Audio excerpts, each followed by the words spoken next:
What's up, beautiful people? Welcome back to Around the World with Steven. Welcome if you're new, and if you're returning, I appreciate you. Worldies and travelers, welcome back to the channel, our community, our family. Thank you so much for your support. I really appreciate you. Words can describe it.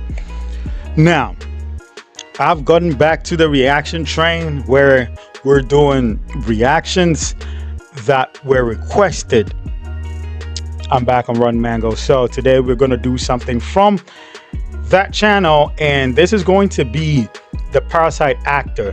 So this has been heavily requested, and my amazing mods are really grinding and working so hard putting all these together for me. I salute them so much. My amazing mods, Irony, Chio, Momo, Mrs. Love, thank you so much. I appreciate you. That being said, join the Discord. Discord is buzzing. It is amazing. Discord is fun. What are you doing not on Discord? Download the app and click the link in the description. It'll take you to our Discord. Our mods are amazing. You're gonna have fun. We talk about the cases. We talk about other stuff going on. We talk about everything. Very soon, I'll be taking requests from Discord because it is easily organized over on Discord. So please join Discord, put your request over there, and I will do it 100%. Thank you for understanding. I love you all so much. Now let's get into this. The title says Parasite actor found dead after two women blackmailed him. And went on. Let's check this out. Do well to like, share, subscribe. I love you all. Let's find out what happened. Bada bing, bada boo. In a prison cell in South Korea, there's these two very pretty, very young girls sitting at the edge of their prison beds. They're in the same cell, and they're either going to be very friendly or they're going to rip each other apart by the end of this. There's going to be no middle ground here. So they start feeling each other out. And how old are you? I'm 95. You? Side note, in Korea, usually when someone asks you for your age, you give them the year of your birth first. It's interesting, but 95 meaning 1995. Yeah, I was about to say, what, 95? You're a granny. Like, what are you, 95 years old? But that makes sense. So it's like, how old are you? Oh, I'm maybe 76. That means you were born in 1976. Oh, I'm 05. I apologize. Forgive me. Oh, I'm 05. It means you were born in 2005. So, okay, that makes sense. So by this point, she would have been what? Maybe 24, 25 when they met? It's so interesting. Isn't that like more math you have to do? Yeah. I guess they don't really care how old you are. They want to know if you're older and how many years in relation. But then when you give birthdays and dates, it gets confusing, right? Yeah. Okay. So all they care about is the seniority. Like, Exactly. So if we're both 95, then the next question would be what month? And then it's very quick to decide who's older. The other girl goes, I'm 91, so that means I'm 4 years older than you. I'm your 언니, I guess, which is like an older sister. So what are you? Hey, Oni. Okay. So we use that a lot on Discord. Another reason for you to join Discord. Oni, I heard this before. They told me about it. Like your senior. I see it here now. So actually, the year of your birth determines who's your Oni. If I'm 94 and you are 91, you're my Oni. That is crazy. You in here for? Fraud? You? Drugs. These two girls, Nami and SJ, would smile at each other. Because this was good. This was very good. They got to planning. They promised each other once they got out, they would get apartments in the same building, just a few floors apart, so that they could always be together. They felt a friendship that was developing. And while they're planning their futures out together, on the other side of the world, Parasite was winning an Academy Award for Best Picture. Standing on stage, feeling on top of the world, would be Lee Sung-gyun. He was an A-list actor in South Korea already, but this is like a new height of his career, a new height of fame. He's internationally known now. But in less than 4 years, he would end up dead. And these two girls from prison would have something to do with it. What? Oh my goodness. But what's the correlation? That is interesting. No, not a good kind of way.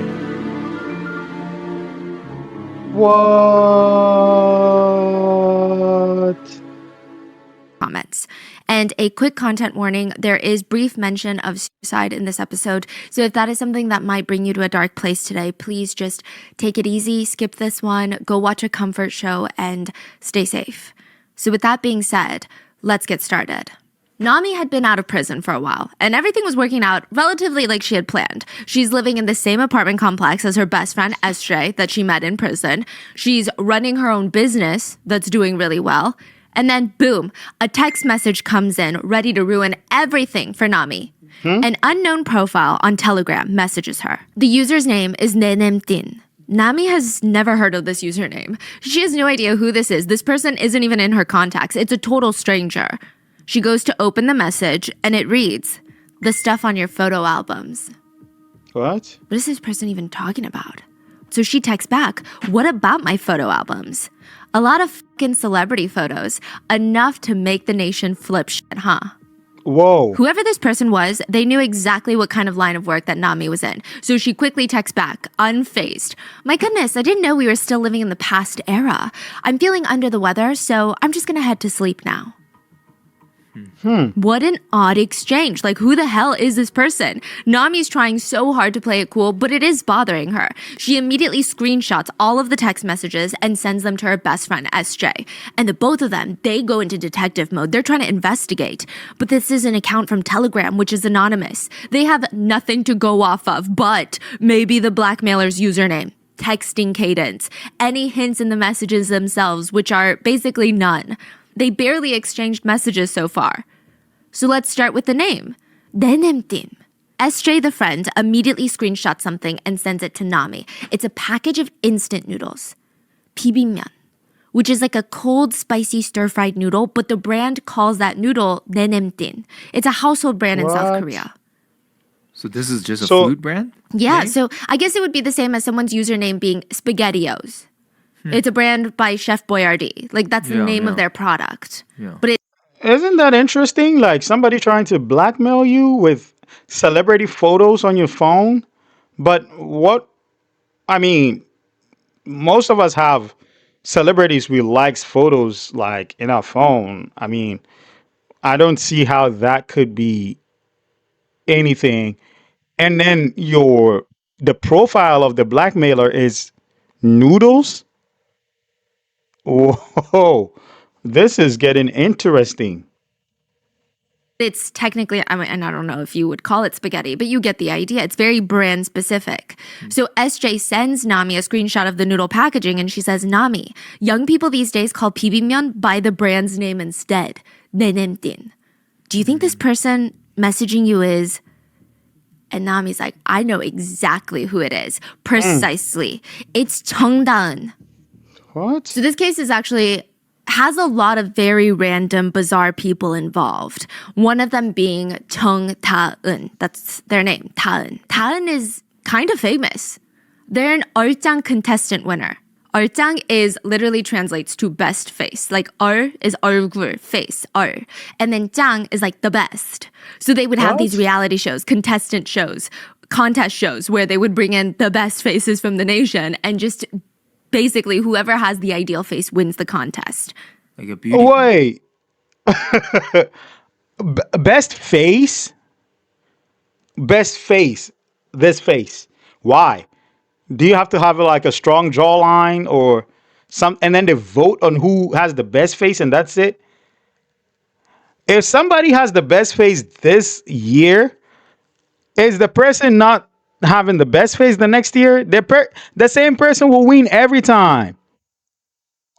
Unless somebody probably have a facial reconstructive surgery. What kind of show is this? Well, maybe it's just an entertaining stuff. I don't want to talk bad about it, but dang. Yes. Yes, but it's very face specific. It's not personality. You don't really like answer questions. You don't do the bikini shows. It's all about your face. Is it like a What? really prestige title or is it more like Yeah. a TV? Oh, it's like a real award. Well, I wouldn't say it's like Miss America, but it is it's a high compliment to be called an 얼짱.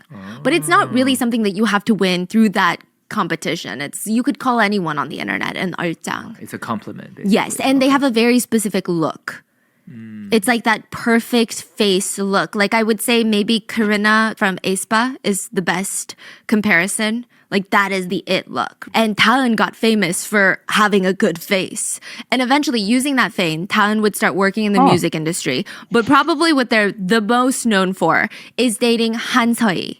She's going to become very important in this. She is probably one of the most controversial K-pop trainees to ever exist. She's been involved in almost every major K-pop idol scandal. The two of them briefly dated, then had a very public and messy breakup where they both accused each other of being physically violent and abusive. So, side note about Han Seo-hee, she was involved in Big Bang Top's weed scandal that happened in like 2011. So she's just kind of involved in all the drama. Okay. Any drama, she's in there somehow. Now, after this breakup between Han Seo-hee, she's going to get questioned later, and Chung Da-eun, they all run in the same circle still. So they all hang out with the same people even after they broke up. Okay. And Okay, quick rundown. So we have two people who met in jail. Nami and SJ is the other person, and then both of them come out. One's running a business, gets a text, right? And that's a blackmailer telling her, I have pictures of celebrities on your phone. I don't know what that means. Maybe it's something sexual. I don't know. But I have celebrity pictures on your phone. I'm going to leak it. The whole place is going to go wild. Both of them trying to find out who it is. And then they both come to an agreement that is this guy who is Mr. Perfect Face trying to blackmail them. And Mr. Perfect Face has a girlfriend who is in every drama. So that's where we're at right now. Okay. Just following.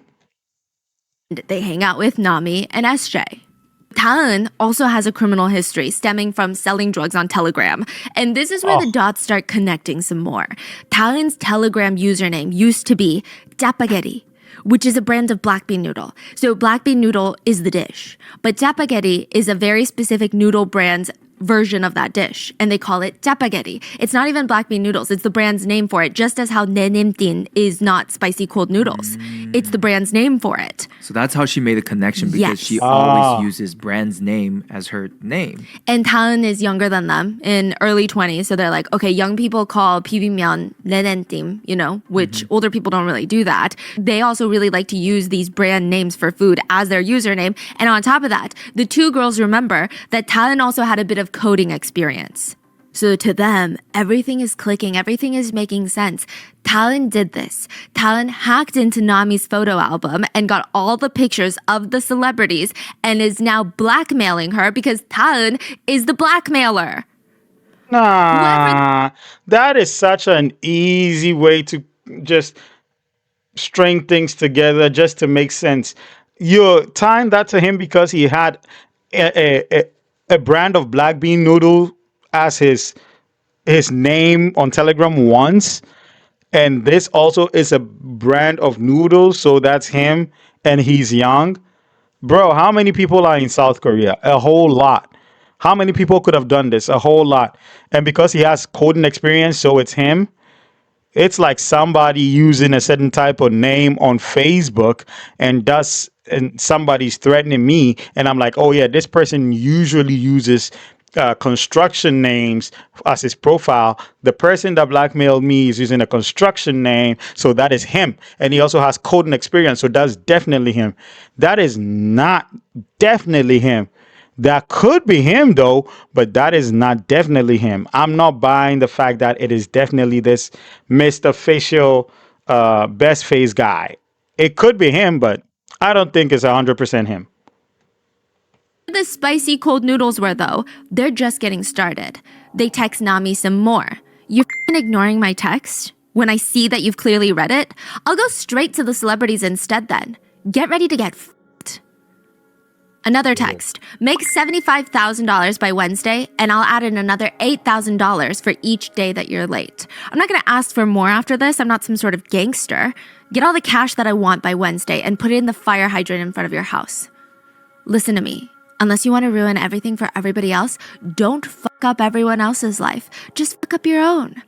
Audio files, videos, photos, I have it all. Your whole place, your whole business, it's going down. Huh. The blackmailer starts listing off a little bit of what they know, just a little taste of what's about to come. And this has been redacted from the reports. Redacted, abuse of power. Redacted, drug trafficking. Redacted, drugs. Each one of those redacted names were high-powered people and or celebrities. The last one on that list was an A-list actor in South Korea, internationally acclaimed by playing the rich father from Oscar-winning film Family Man, Lee Sun-gyun. The blackmailer texted Nami, "Tomorrow, I'm gonna start with Lee, so be careful." Wait, what? If you ever see your husband has a strange charge on his card every Friday night for a bakery that you've never even been to before, and you guys are in South Korea, you might want to look into that. There are establishments called room salons, and they can fake receipts to look like bakery receipts, snack shop receipts, or other small business receipts. They're just hostess bars. And Nami was a madam at one of these entertainment establishments. So in Japan, they're hostess bars. In Korea, they're kind of called room salons. There's a little bit of overlap. There's a lot of similarity, but there's some differing points.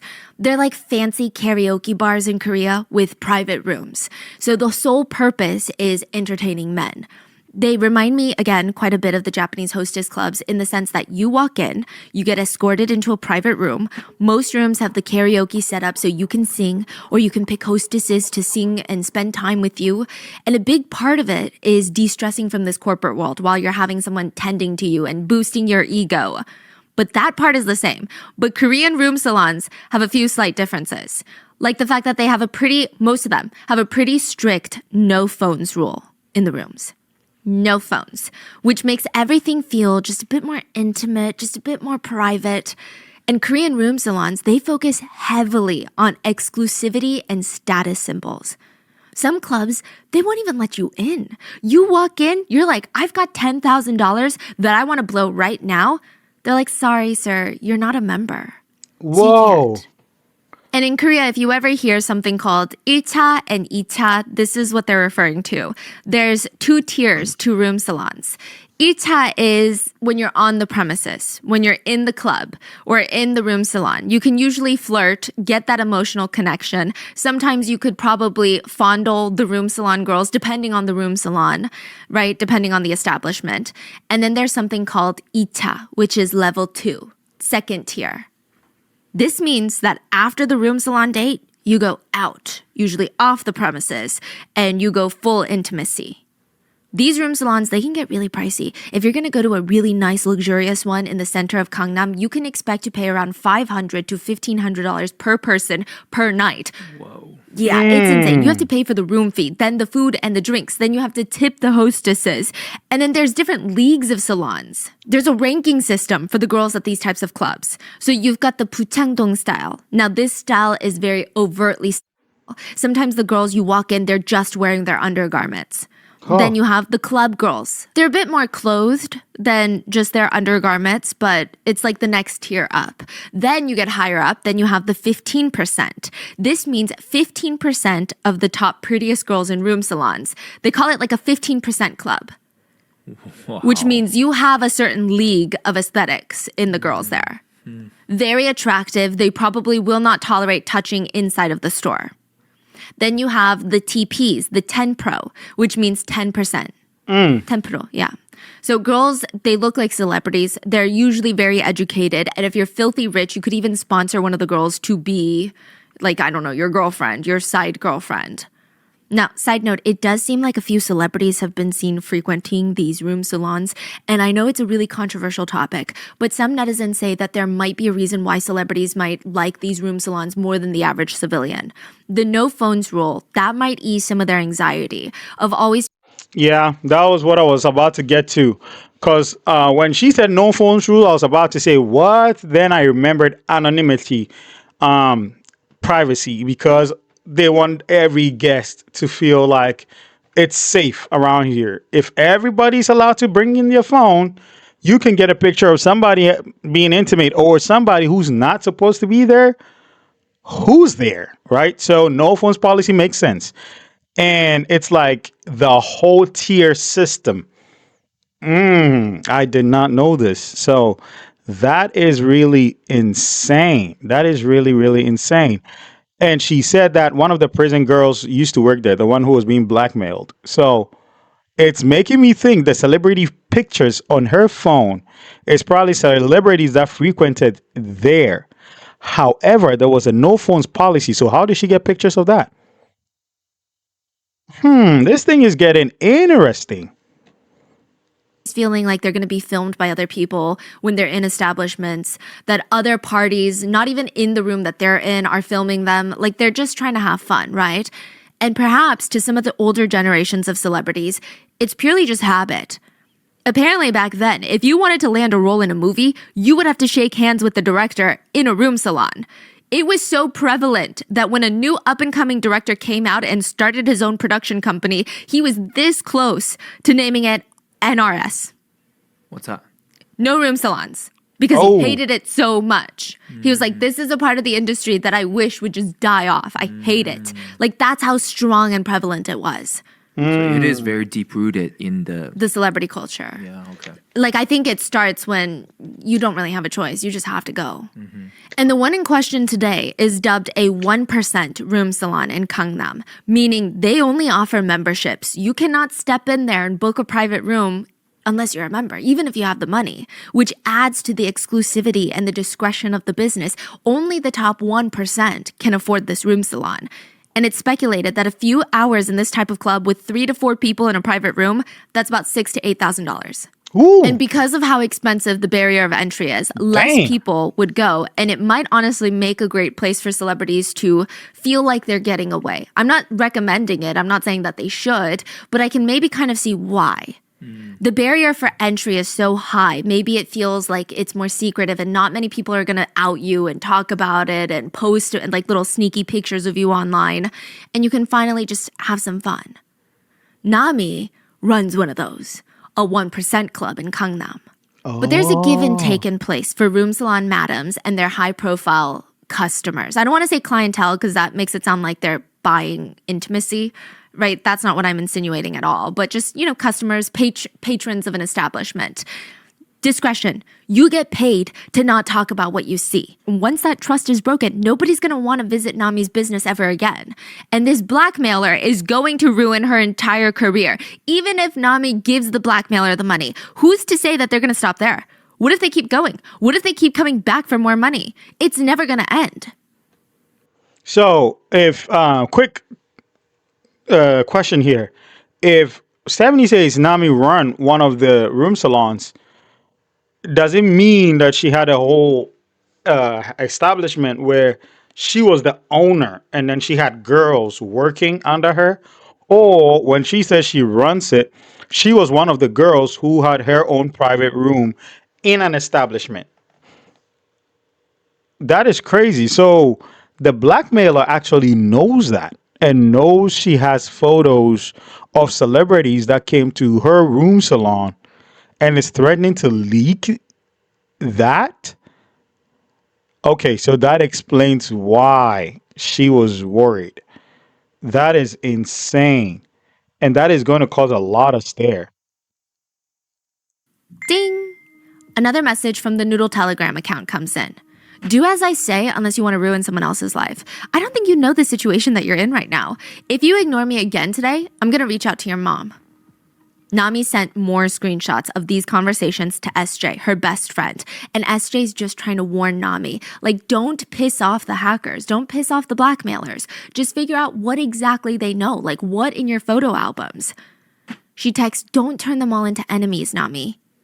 Nami's hot-headed, though. She texts back, yeah, well, I'm not going to give them a freaking penny.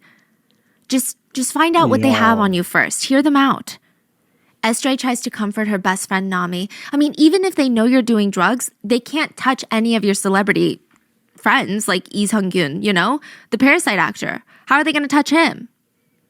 Yeah, I guess that's true. But I had an idea. Should I just tell Lee Sung-gyun, Lee? Just tell him that I've been hacked and that I'm being blackmailed into giving them $500,000? What? Wait, so she's about to blackmail the actor? Yeah. While being blackmailed? What? She's being blackmailed for $75,000 and she's going to go turn around to the Parasite actor and say, hey, Lee, I need $500,000. Otherwise, people at the press are going to know that we hang out. Do you want to be seen with the madam of a room salon? That's crazy. That is insane. You were not supposed to have a phone in there in the first place. You have a phone in there.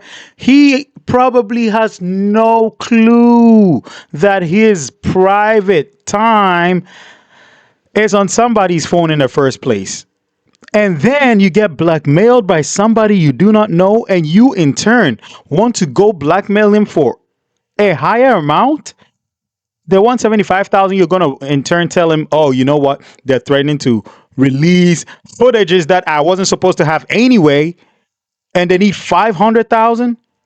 That is a criminal. She should have been left in the jail cell. What? Oh man. Crazy. When you have a wife and 2 children? Is that what you want? Tsunami has this brilliant idea of playing both sides. She would lie to the blackmailer and get money from Lee. Then she would lie to Lee and say that she was going to give the money to the blackmailer, but neither of those things were going to happen. It's not even like she wants to take the 500K, give 75K to the blackmailer, and then keep the rest. She wants to keep it all. What the She's heck? like, I'm just going to screw both of them because whatever. Oh my goodness. Yeah. No. She shares her bright idea with her best friend SJ, and she texts, I'm just going to play Lee. Should I do this? No, you shouldn't. Because Nami, if you don't give money to the blackmailer, what happens to Lee Oppa who actually gave you the money? And Nami just responds, oh, well, he'll just be a fucking R-word. What? Nami starts texting Lee, stating that she's being blackmailed and her phone was hacked and the press is going to find out that he's basically having an affair with her, if you will. He has an actress wife that he's been with for over a decade. So much of his image in the public arena is being part of the perfect family. They're kind of the it couple.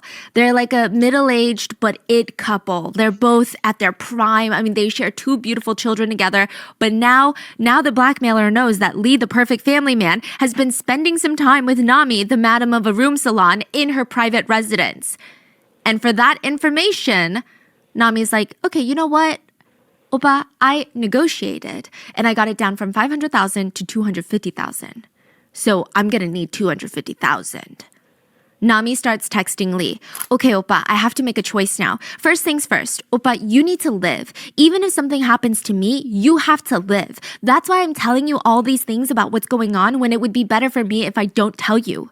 I asked my around and there's a lot of gosh. people who have lost everything because they didn't comply with these types of threats from blackmailers. If we ignored this person and they go to the media about this, you and me, we're all done for.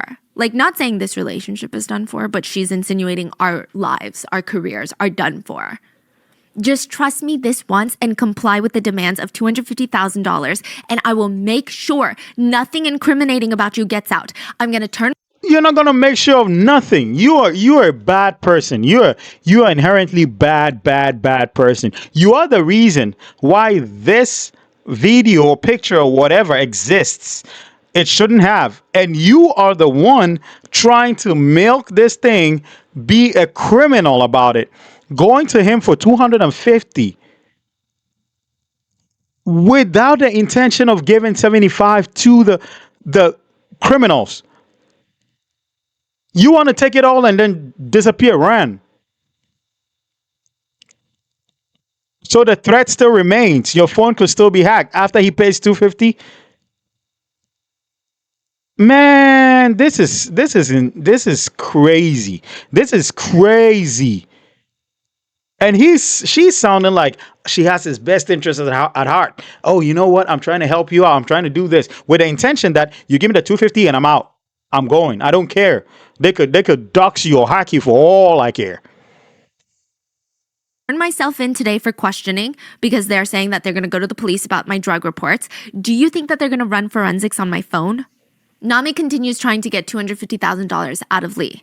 Also, those people will not come back once we give them the $250,000. They told me that they have no reason to come back and ask for more money.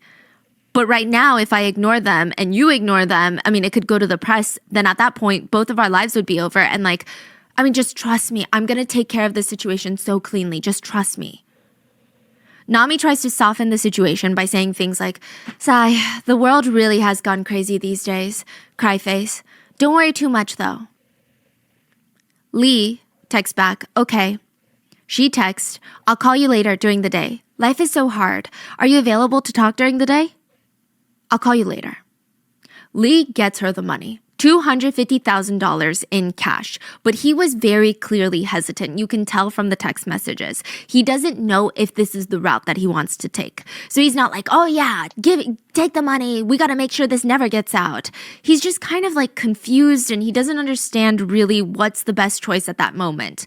It's alleged that Lee had to go to a close friend of his, Mr. Kim, who also knows Nami, to get a loan from him for the money. Because Lee's wife has access to their bank accounts, and if $250,000 just goes missing, I mean, it's going to be a big deal. The cash gets delivered to Nami, who promises Lee that she's going to give it to the blackmailer, who will then shut up about the whole thing and they'll be over it. But instead, Nami takes the money and goes on the run. Oh my gosh. She stops responding to Really? everyone. She ghosts everyone. The blackmailer, Lee, even SJ, her best friend. She ghosts them all for $250,000. And so You think you have a friend? You think that is a friend? You think that is a friend? That is a horrible human being. This makes me look at everybody like twice, really. I don't trust anybody who I don't have a personal relationship with. I don't know you. I don't trust you. You have $250,000 and you sell my secret. This is insane. You have a best friend who you were contacting. You sent every image, every screenshot to, listening to her opinion about the whole thing. You had 250,000 and you ghost her. These are the kind of people we're surrounded by. Insane. And instead of giving the part to the criminals so they stop blackmailing, so they stop blackmailing the actor, you ran. You don't even care anymore. I got my 250,000, so yeah, blackmail him anyway. And also to the actor, man, you have a wife, and everything is in public. Everything is out there in the public. Why do you have to go to a room salon? Why? What is it out there? You can have that time with your wife. It's insane. You see the consequences you pay for something like being a little bit stupid. So now, the blackmailer is pissed. And the blackmailer is coming after SJ, sending messages. Nenemtin is reaching out to SJ on Telegram, Nami's best friend, threatening to ruin SJ's life unless you can get your best friend Nami to come back with my money. SJ starts sending desperate messages to Nami. Where are you, Nami? This is insane. You can't do this to me. I'm never going to see you again. Don't ever talk to me ever again if this is how you're going to be. Don't even reach out. Nami finally responds. I'll call you soon. Call me before noon today. Noon comes and SJ texts again. Are you calling me soon, Nami? Please help me understand, because if this is what I think it is, I will forever disappear from your life. I think the cops are trying to come to my house. I have to verify it's the cops, but I don't know. So please, Nenen team keeps contacting me. If they reach out to me one more time, I'm going to report them to the police. Don't try to get me to understand your side then. Do it now. If not, I never want to see you again. Ever. Nami finally responds. Stop contacting my friends and acquaintances asking where I am. And I'm sorry. I wronged you in all of this, okay? I'm sorry. Because now it's on SJ. Now the pressure's on SJ. Get me my money. So she really just, Nami took $250K and that's Dead, it? yeah. That's her exit? Yeah. What? SJ texts her, yeah, well, don't worry. I will have no reason to ever reach out to you again. Nami says, let me just clean this up, okay? Let me clean up the mess, and then I'll reach out to you. Don't forget to eat. Like, it's like don't forget to, like, don't skip meals. It's a very enduring term, which is bizarre in this moment. But how is SJ just gonna wait for Nami to clean this mess up when SJ's life is on the line too? SJ and a man by the name of Samuel walk into the Incheon Police Department with 30 pieces of black hair in a clear baggie and a very bizarre story. Oh. I'd like to report a drug crime. Samuel, the man that's accompanying SJ, tells the police that his girlfriend got a job at a room salon, and the manager there, the madam if you will, got her intentionally hooked on drugs. He said that he did absolutely everything to get her off these drugs, but she just wouldn't quit. So he suspected the madam is keeping her addicted for the purpose of the business. Dang. Because he can't convince his own girlfriend to get off the drugs, he decided to go to the source of the drugs. He goes to the madam of the business and tells her, hey, if you don't quit supplying my girlfriend with drugs, I'm going to report you to the police. He was so shocked because she just sat there and said, how much money do you want? That was not what he was after. He doesn't want money. He just wants his girlfriend to be safe. The police are like, okay, kind of a wild story. So what is SJ doing here? SJ hands over the bag of hairs. This is Nami's best friend. She hands over screenshots of text messages. The woman that got Samuel's girlfriend hooked on drugs is my best friend, Nami. She's the madam of a very famous room salon, and she provides drugs for celebrities. Dang. SJ was so annoyed at Nami for leaving her like that. But also, SJ was so mad at Nami, mainly for not giving her her share. All SJ wanted was $75,000. But Nami got $250,000 and left? Now what? All that work creating a blackmail account? I mean, it can't go to waste, right? Stop playing! SJ did it all? SJ is the original blackmailer. What? You've got to be, this got to be a joke. Oh my goodness. SJ was he was the Num Tim, whatever, the whole time. And was giving advice, is the Mr. Goodface guy. Oh, I'm here for you. Oh, send me the screenshot. We got to figure this out together. It was her.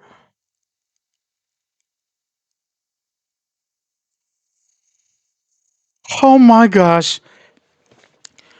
Both of these girls are criminals. This girl wanted to that is why she knew a lot.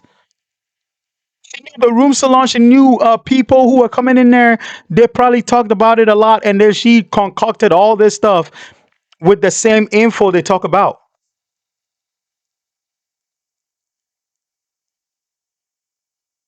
Yo, I was scared for SJ. I was going to say, hey, you know what? She's doing everything to cover her ass up because you running with it and the blackmailer coming for her could be dangerous to.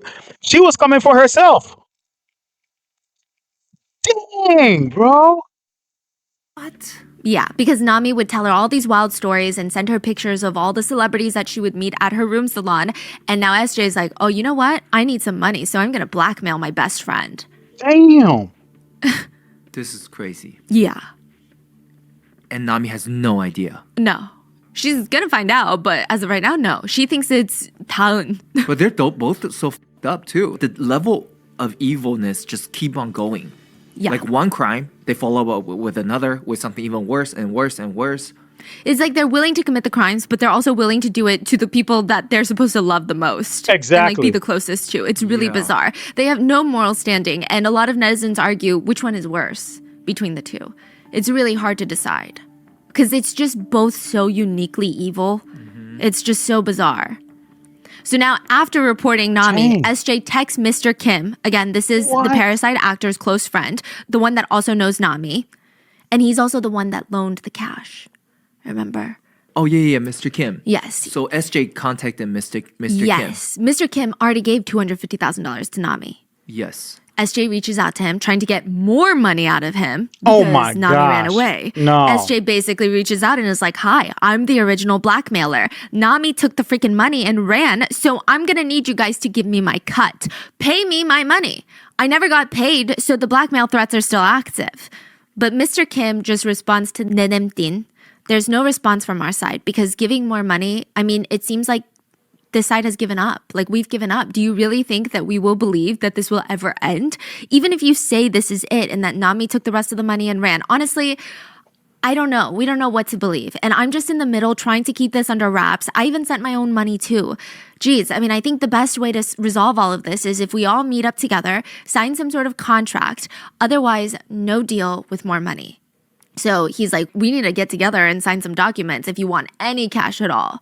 Like a document saying that you will never bring this up, like you are bound by, I don't know, an NDA or something, because this is just crazy. You can't just keep asking us for more money.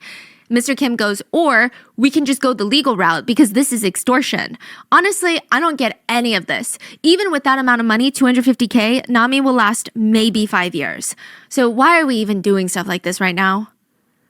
But SJ is very desperate. She keeps messaging him, almost pitching herself like she's on Shark Tank. Sir, let's do the original agreed upon deal of 70. Oh, this is insane. Are you serious? Is she serious right now? You try to extort more money, which is stupid anyway. And I understand the guy 100%. I that's the same thing I'd say. I'll probably call the police on your ass. And she gives you this info, and you're gonna pitch to him why he should give you your cut of trying to blackmail somebody. Does that even make sense? Hey, you know what? I'm trying to blackmail your friend, and the money went to the wrong person the first time. So send me my cut because the blackmail is still active. And I'm supposed to believe that. I'm supposed to believe that I give you your cut. A third person wouldn't come and say, "Oh yeah, both ran away with the money. I need my cut." Bro, screw you and your cuts. Screw you, screw your friend and your cuts, and give my 250,000. That's what I want to hear. $25,000. I really need the money, and you can see if I will ever threaten you guys ever again, I will disappear with the money. I will Shut stop up. looking for Nami. If this ever gets out to the world, I will take full responsibility for it because there's really no need for that to get everybody involved. I just really need the money tomorrow, right away. Man, shut up. You're not getting anything. You're a criminal. Both of you need to get your ass back in jail. The worst mistake they ever did was releasing both of you because you're nuisances. You're supposed to get your ass back in jail. Wait, is she telling them that she was the original blackmailer? Yeah, but she's not saying she's SJ. She's messaging them through Nenentim, the noodle account. I gotcha. Yeah. Now, the messages are written really polite. It's actually kind of odd. She's blackmailing them, but it sounds more like she's a distant relative asking for a loan. But when Mr. Kim doesn't budge and give her what she wants, she fully lashes out. She texts, "First of all, I didn't know Nami was going to take the money and run. I didn't know that she was going to eat all the money and f***ing explode. So, like, is that really my fault?" Mr. Kim says, "Regardless, I'll have to pass on this deal." "Okay, fine. Then I'll continue bothering people around you guys. Besides, today, I will give you a deal. Remember how I was asking for $150,000? Today, let's make it $40,000. How about that? You should probably take Blackmailing discount. Never heard it before. Bro,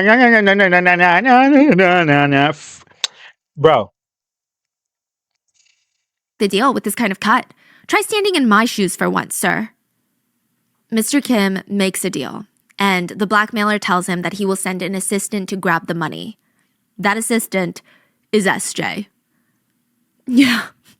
So she texts him on her little noodle account, "I'm going to send my assistant to grab the cash from you in the parking lot." And guess who shows up? SJ. What? But Mr. Kim is like, "Oh, that's probably just the assistant for the blackmailer." Oh, he doesn't know SJ. No. Oh. Yeah. It's like a whole thing. Ultimately, SJ gets $40,000 in cash in the parking lot of a grilled eel restaurant in Gangnam. And just to recap, SJ is the original noodle blackmailer. She was texting Nami about the blackmail threats like she has no idea what's going on. So she's Nami's blackmailer and her best friend giving her advice on what to do with the blackmailer. right. Yeah. That's why she's saying, like, "No, don't play Lee. Like, don't do that. Don't run off with the money. Don't make enemies. Just see what they want." Wow. She ends up getting $40,000 from Lee. Nami, the madam of the business, ends up getting blackmailed, but plays Lee and runs off with $250,000. And it takes about 3 to 4 weeks to be issued a passport. Nami was a few days in when she was caught by the police. Police had records that she applied for a passport and a visa, planning to flee the country. But flower snakes are known not to travel that fast. That's what people call Nami, a flower snake, a 꽃뱀. That's what we call them. Okay, so a flower snake is the Korean version of a gold digger, but it's actually a lot more scathing than a gold digger. Gold digger is like, okay, I don't know how offended I'd be if I was called a gold digger, but a flower snake, it's such a ruthless term.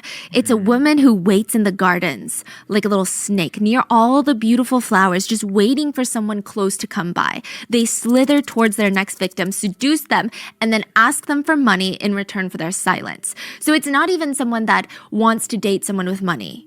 It's more so, I'm going to literally sleep with that person, someone that I know shouldn't be sleeping with me, whether it's a married man, a company executive, someone that would be in trouble if the world found out that they slept with me. And immediately afterwards, I'm going to ask them for money in return for my silence. Oh boy. I see. It's like blackmailing. They're literally blackmailers. October 18th, 2023, the day after SJ reported her, Nami was arrested for suspicion of drug use in her room salon. She was under suspicion of using Phylofon, which it's known as Satan's phlegm, or Satan's mucus in South Korea. It's crystal meth. Side note, this very specific kind was created in Japan during World War II to give soldiers, to make them more stimulated during the war so that they could fight harder and longer. So there's that. It's become a huge recreational drug issue in East Asia now. So Nami was arrested, brought in to be questioned. She's drug tested. It comes back positive for psychotropic substances. But that's a huge range. I'm just going to be honest with you. That could include caffeine, nicotine, alcohol, and even certain pain meds, but also heroin, LSD, cocaine, and crystal meth. So there's that. At this point, the police have testimonies from 2 people that Nami is not only doing drugs, but selling drugs. So from SJ and Samuel. Like, yeah, she's selling drugs, she's doing drugs. And South Korea is a country that's super strict on drugs. So Nami is a slam dunk case, right, for the police? But nothing is impressive about catching a flower snake. You don't get a pat on the back for catching a flower snake. You don't get an award. You don't get a promotion for catching a flower snake, especially if that flower snake has 6 prior drug convictions. What's so great about the 7th drug conviction? If anything, it's almost insulting. A 7th time, really? You couldn't catch her again, like the 7th time? Wow. The police didn't want a flower snake. They wanted to take down a napping alligator in the grass. And the only thing is, you're more likely to be killed from a snake than an alligator, statistically. October 19th, 2023, just 3 hours after Nami's very first interrogation finishes, an exclusive article is published online about an unnamed gigantic A-list actor going by the name of Mr. L that is now part of a huge drug investigation. It's very cryptic. I mean, so cryptic to the point of being uninteresting. Even if we can guess Mr. L stands for Mr. Lee, it could be Mr. Lim, it could even be Mr. Park. Who's to say that the L is the first letter of the actor's surname? That's still a huge population of people to go through. The last name Lee in South Korea is the 2nd most popular after Kim. About 15% of the population share the last name Lee. So who's gonna know who this actor is? Dang. But very quickly, almost suspiciously quickly, rumors start spreading online that it's Lee Sung-gyun. Everyone's confused. How would anyone know that it's him, especially given the circumstances? Lee Sung-gyun is not even someone that the general public would assume would do drugs. He's 48. He's got a wife, respected actress of a wife, 2 children. He doesn't really fit this young club scene. The man just golfs. When he goes on to variety shows, reality shows, all he talks about is his love for his kids and golf. Like he's obsessed with golf. The reporter would eventually come out to state that the police gave them the name. Just expose the fact that Lee was involved in an open drug investigation. What the hell is wrong with the police? Isn't all investigations supposed to be confidential till everything is fully investigated? What was the point? What was the point in giving his name out?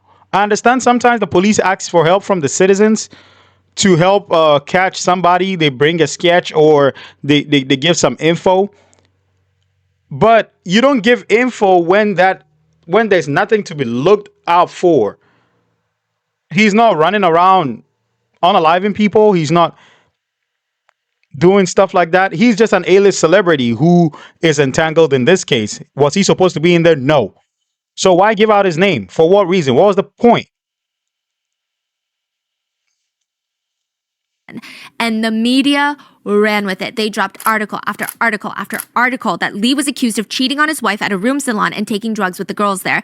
And everybody lost their freaking minds. Oh my They went goodness. genuinely crazy. Truly, the press, they're having a field day. They're calling this the mini Burning Sun scandal because it had 2 of the biggest names in the Korean entertainment industry attached to it. Parasite actor Lee Sung-gyun and G-Dragon of Big Bang. Originally, G-Dragon would be the bigger focus of the media. People were going in and overanalyzing every single video of G-Dragon. They were looking for any strange body movements, unfocused eyes, slurred speech, anything that could indicate that he was a drug user. People were saying, oh, well, Top from Big Bang was busted for weed usage. Seungri from Burning Sun, right? And then now G-Dragon? We knew it. We knew it all along. There's a video of G-Dragon at the airport taken by paparazzi that became one of the trending videos associated with this case. It shows him walking through the airport while paparazzi follow him around taking pictures and videos, and he can't seem to stay still. He's touching his face, he's touching his hair, readjusting his clothing. He's stretching, which, side note, I saw the video and I do think that he strikes me as maybe a little bit more active with his movements than I would normally expect walking through the airport. But It's not normal. Even if you take 5 energy drinks at once, it's not normal. You're not gonna act this overly in the airport. Come on, man. This is insane. there's so much context to this. First of all, we don't know if he has any sort of health condition that could lead to something like that. But also, even if he doesn't, he's a celebrity in South Korea. His every move, his every look, facial expression, breath is going to get analyzed and dissected regardless of a drug scandal or not. And as he's walking through the airport with paparazzi, like, it's just so awkward. Nobody's really talking to him. They're just like following him around. I mean, I don't know. I feel like I would maybe move around and fidget and try to I would feel insecure. I would constantly fix my hair. Maybe I have a scratch and then I would try to adjust my clothing because they're taking pictures and I know these pictures are going to be front page somewhere. Yeah. Right? I mean, I can't imagine that's a pleasant, non-anxious, inducing, soothing experience. But the comments started getting flooded after G-Dragon was revealed to be part of the Room Salon drug investigation. They were ruthless. Netizens wrote, haha, so it's true. They say addicts pretend to stretch because they can't keep their bodies still. I'd be more damn. surprised if he wasn't on drugs. This guy's a drug addict. Look at him shaking like a dog. Let's pretend we're all surprised, you guys. He really paved the way for criminals. He's the king of the drugs. He really looks like the type to do crime anyway. G-Dragon came out with a statement and basically begged the police to test him. He stated to the public that he would be voluntarily submitting his own urine, hair, fingernail, and toenail samples to be tested for drug usage. This was kind of a pivotal moment in the Korean entertainment industry. A lot of netizens have stated this is going to change probably society's perception of these investigations because G-Dragon shows up at the police station with press waiting for him outside the station. This is his very first interrogation, voluntary. He's going to submit all of his samples. The press, they're foaming at the mouth to get him to do something, say something, get arrested, anything. G-Dragon shows up in a full suit, black glasses, and he does not bow to the press, which is a huge thing for Korean celebrities. If you do not bow to the press, that means you think that you're God or something. How dare you? These are the people that made you famous. This was significant. This was him showing the press that he was not going to get bullied by them. He does not bow, and before he goes in to be questioned by the police, G-Dragon answers a few questions from the press. They ask, why are you making a voluntary appearance for police questioning? He looks at them, and he does this between every single question. He looks at them like they're not even the same species. He looks at them like they're insane. They're unhinged. Like, why did you just ask me that? He says, I'll know when I get inside. Do you admit to charges that you've used drugs? I have not committed any crime regarding drugs. I'm appearing for questioning to clarify all allegations made. It's best to answer any questions authorities may have as quickly as possible, so I should probably not prolong these conversations right now. You've rejected the charges against you. Does that mean you think the investigation by the police is unfounded? Even the press question here is so bizarre. It's like they want him to badmouth the police outside the police station and put himself in a situation where the police are going to want to ruin his life even more.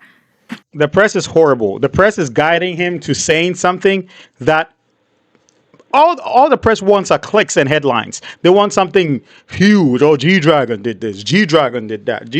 So they're trying to find something. And I like the fact that he didn't bow to them. It's like, screw you all. You all are going to eat your words after all this is done. And I'm vindicated because this is insane. The press has the power to put people in a bad light. And I think G-Dragon knows that and gave them a middle finger by not bowing to them. I like that so much. G-Dragon looks more bored than anything. And he just states, everything will come to light in due course. Then the press start hinting at the idea that G-Dragon dyed his hair to throw off the hair drug test results. When did you dye your hair? Oh Do you have my hair loss gosh, problems? really? I did not do anything like that. Did you ever frequent the entertainment establishment that's been mentioned? We'll have to see about that. Do you know the establishment's manager or the doctor who's been accused of providing the drugs? No. Can I go now? And do you want to say something to your fans? Which this is the absolute worst time to bring something like this up. I mean, it's just kind of gross. What do you want him to say? He wants to prove that he's not guilty by going in there, and this is a police investigation. Like, what do you mean, do you want to say something to your fans right now? G-Dragon literally takes like a full minute to look at him like he's out of his mind, and he starts smirking, and he's just flabbergasted, and he says, "Don't worry too much. Can I go now?" Wow. Side note, his body movements are exactly the same here as when he was at the airport. Once G-Dragon gets out of police questioning, he was in there for 4 hours. Even more press is waiting for him. He stops to answer questions, and not necessarily because he wants to, but more so as a formality. But the press ask him some very strange things. One of them asks, "You claimed innocence before you went in there. Do you still stick by that stance?" What the heck? He responds, Wait, you so stupid. Bro, I came here willingly to prove to you that I don't do drugs. Oh, I shouldn't have said that. That I don't do those stuff. I came here willingly. I went, the interrogation, everything is done.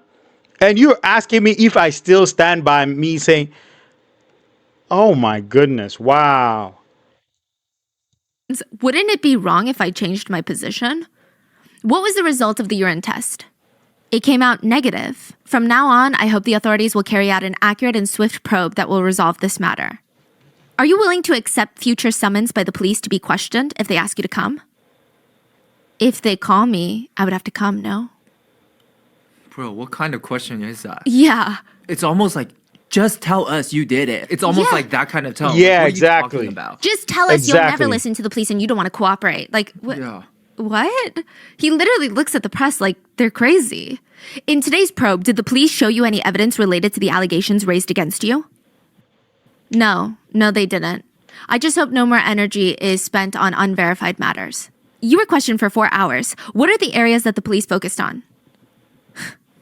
We just laughed a lot and then we ended it. Could you please repeat that? We just laughed. You guys laughed. That was a joke. The fact that I'm being investigated on such a matter, what can I say? The police, too, will have to make a decision based on my testimony if my words are of help to their ongoing probe or not. What I want, if possible, is just the swift announcement of the detailed drug test lab results from my hair and fingernails. What do you expect the test results to be? What? Of course, it'll come out negative. Once again, I have never administered drugs or given them to anyone. A lot of people are watching. Do you have anything else you'd like to say?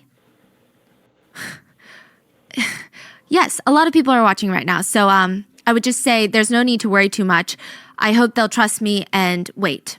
Thank you. That's all. He does a very brief bow and heads back to his car. 믿고 기다리셨으면 기다려 주셨으면 좋겠습니다. 네, 알겠습니다.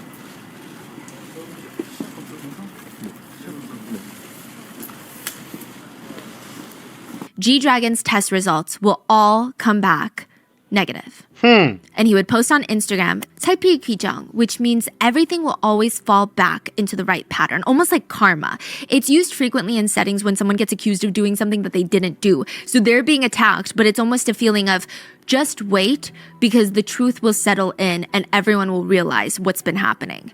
G-Dragon's black glasses that he wore during the public probe, the police probe, were $1,000, limited edition, and they reportedly sold out immediately after his drug test came back negative. Wow. According to Dispatch, so take this how you will, but according to Dispatch, G-Dragon visited Nami's room salon at least twice in 2023. It was something that she would allegedly not shut up about and was nonstop bragging about it. Allegedly, she would even sneak videos of G-Dragon while he was going to use the restroom. Not in the restroom, but like when he would walk up from the room and leave to go use the restroom, she would sneak videos and send it to her friends. She would text them things like, GD came to visit me again. But later to the police, Nami would state, every time GD went to the restroom, he would get up and use the restroom, G-Dragon would come back looking very strange. Once I was very curious as to why, so I slipped into the bathroom and I saw some very suspicious packaging there. That's why he was called in for this probe. That is so vague. That's the end? That's the end. That's like why he got involved in all of this. What did she see? Oh my Suspicious God. packaging. I don't know if that means So G-Dragon had all these leveled allegations against him and all these things, and he had to go through all this because of what Nami said. Nami is a piece of she's an idiot. You roped him in for what? Oh, he went to the bathroom, came back looking strange. and he visited your room salon twice. He came back looking strange. I went there and there was strange packaging. And that is it. You didn't see him sniff a line. You didn't see him pop something. You didn't see him drink something. You didn't see him smoke something. All you did was he looked suspicious. So I went inside, saw strange packaging. That's it. Wow. What a piece of rat's turd she is. Means Like, what does that mean? Like a you know? tiny little clear plastic bag of white powder. I don't know what it means. It could be a Toblerone bar packaging. I don't know. Suspicious packaging. Wow. Yeah, that is so vague. And coming from someone with 6 prior convictions and affinity for blackmailing people for hundreds of thousands of dollars, someone that is proven to only be out for their own skin and would even exaggerate stories to their friends to appear a certain way, it feels completely unfounded and not credible. But the police would state that G-Dragon was a drug suspect from that statement. Dang. And just to clarify, these are just allegations that he would visit Nami. We don't know if he for sure did. And even if he did go, that's not against the law. What does that have to do with drugs? But even with all of this going on, there was still an article that was posted titled, "Hair Removal All Over the Body." The article alleged G-Dragon shaved all his body hair and bleached his head hair, to which his attorney made another statement. G-Dragon has not removed his hair at all since it was reported that he was booked. He voluntarily submitted his hair, fingernails, and toenails to prove his innocence as quickly as possible. Again, all test results came back negative. Right. Even the National Forensic Service would confirm that G-Dragon did not dye or bleach his hair recently. But in this case, there is no such thing as innocent till proven guilty. It really feels like a witch hunt. Like they just wanted a name to explode in the news. And But aren't you curious as to why? January of last year, there was a huge drug bust in South Korea. It was blasted all over the news. The police found a drug trafficking ring where a group of individuals were growing, using, and selling marijuana. The police were so proud of themselves. Officers are getting promoted left and right because of that drug bust. There were talks about how advanced the police were getting at tracking drug users, how competent they were becoming. But there's actually a secret behind this brilliant police bust. The police received a tip. That's it. So simple, right? So at first, the tip was from a woman who was begging the police for help to avoid her violent boyfriend. She told authorities that she overheard the boyfriend's plans to sell her into sex trafficking. The police are like, yeah, well, we don't really have time for that. First of all, he's your boyfriend. Second of all, you haven't been sold, have you? And third of all, we don't have proof that that's what he genuinely wants to do. Oh my if you don't goodness. like the idea, then just break up with him. Clearly, she couldn't do that, but they genuinely just could not care less. So the woman got smart, and the next time she called, she reported her boyfriend for dealing drugs. Suddenly, the police are all ears. They're like, this is deplorable. We gotta do something about this. They're very interested in helping her and saving her from the big, bad, scary drug dealing boyfriend. They tell her to get a pen and paper and write down the list of things they want from her. Location of marijuana growing, location of purchasing of marijuana, location of purchasing methamphetamines, purchasing of methamphetamines from who, ? Eyewitness testimony, sold to who and at which locations, ? Not only were they just investigating a drug bust rather than her whole situation with the boyfriend, they wanted her to do the job for them, do all the investigating. They're like, bring Oh my goodness. So this goes to show what a lot of you have been telling me is correct. Sometimes we tackle these cases, we react to these cases, and it's like, how does the justice system find like heinous crimes and treat them so lightly? And then some of you told me, oh yeah, but you dare not do drugs in South Korea because it doesn't matter what it is. You will be taken in for a long time. They don't joke about that. Because we've heard some of the most hated man in Korea. This dude had an ankle monitor and was home, living in the same proximity as his victim. Like other cases, like strange cases where people get a slap on the wrist. The guy that kicked the lady in the face. All these things. Slap on the wrist. But when it comes to drugs, look at this. The lady called to complain about something as heinous as that. They said no. It's not our matter. It's not a big deal. Oh, okay, well, he's doing drugs, and all of a sudden their interest peaks. What the heck? I'm not saying drugs are good. I'm not for drugs. I don't do them. Never ever have I done them, and I'll never do them. However, like, why not treat other important cases as important? What is with drugs that takes precedent over somebody essaying a kid, over somebody kicking somebody in the face, over somebody acting a fool and being a deterrent to society. That is insane. There has to be a balance in the justice system. If people go in for drugs and there's no tolerance on drugs, there should be no tolerance on SA. There should be no tolerance on DV. There should be no tolerance on R wording somebody. There should be no tolerance on that, whether the person was drunk or not. It's insane. All that to us, and then we'll look into it. Ooh, so exciting. Whenever she brought up the sex crimes, they just said, well, when you catch the dog, everything comes together. Like, let's just catch him and then, She put her life in danger to give the police all the evidence they wanted. But even then, they waited a full month to arrest her boyfriend. She was terrified for that full month, just waiting for him to be taken in so that she wouldn't be caught snitching on him. Eventually, her boyfriend gets arrested. Their front page pieces of the police's stellar jobs on the drug bust, shining new promotions are handed down to the officers. What? But they're not even done. Some of the officers would bring the girl back in, asking her, did you sleep with any celebrities? Because he was trying to sell you to trafficking. So did you sleep with any celebrities? They just wanted a celebrity attached to it because it would make it even bigger. And it all comes down to war. Violence against women is nothing. Violence against children is nothing. Police don't get a cookie for that, but they do get a cookie for winning the battles in this war against drugs. President Yoon waged war on drugs and told the police, at some point, drugs are not only devastating the health and spirit of the people of South Korea, but also destroying the dreams and hopes of the youth due to the neglect from government authorities. The government will join all forces to win the war on drugs that has eaten away our entire country. This is the current president. Yeah. Right? He's really controversial, by the way. Now, side note, I don't think South Korea's drug usage is that bad compared to a lot of the other countries. Because of their geographical location, it's actually very hard to smuggle drugs into South Korea. They're strictly a drug ban country, meaning consuming any drugs without a legitimate medical reason is illegal. Even if you're a Korean citizen, you go to California where weed is legal. You smoke weed, you come back to Incheon Airport, they can drug test you for weed. If it's proven that you smoked weed in California where it's legal, but you're a Korean citizen, you're going to get arrested. You're going to face prison time as if you smoked weed in South Korea. This is bro. They took the drug issue and then they made it the target of the nation. That is what they made it. The target of the nation. You go outside. I'm not saying do drugs. Don't do drugs. However, you go outside to where it's legal. You do it. You come back. They can drug test you and arrest you, even though you didn't do it in South Korea. You didn't smuggle it in South Korea. But we've heard cases of people who say little kids and are walking freely. They are not even treated like that. That is heartbreaking. Wow. Oh, the president is, man, I don't even want to start going there. Is he the one that got impeached?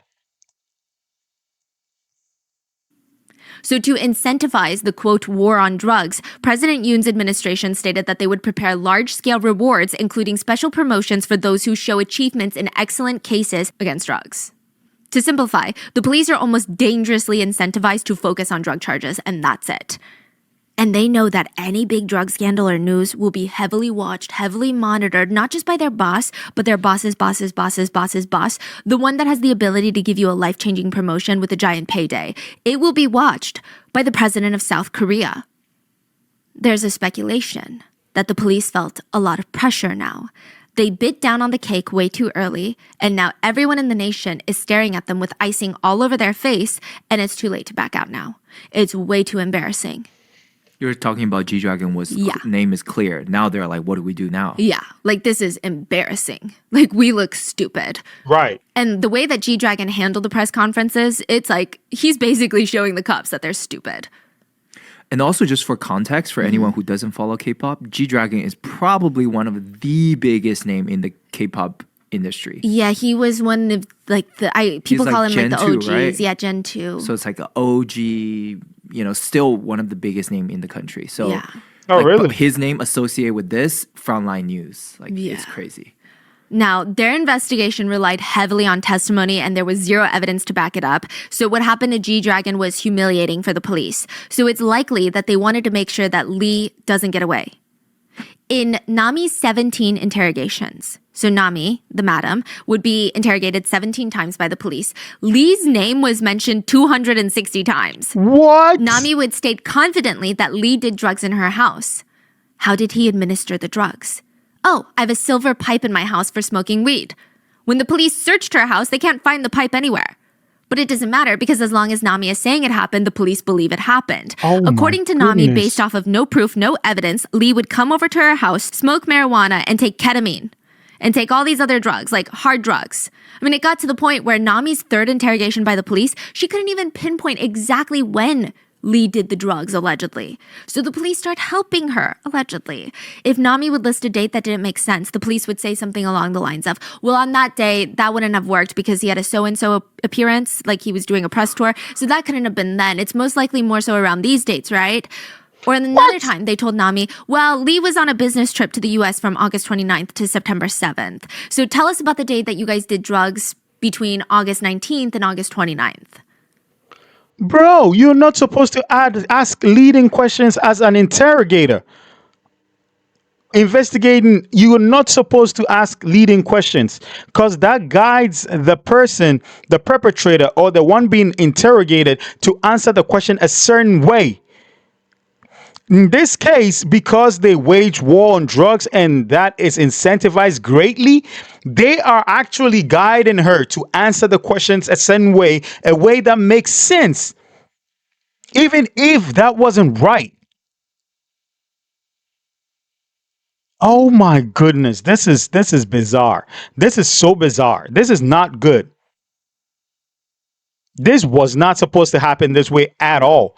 The police wants to bust him so much that they're giving her timelines to fit her narratives in.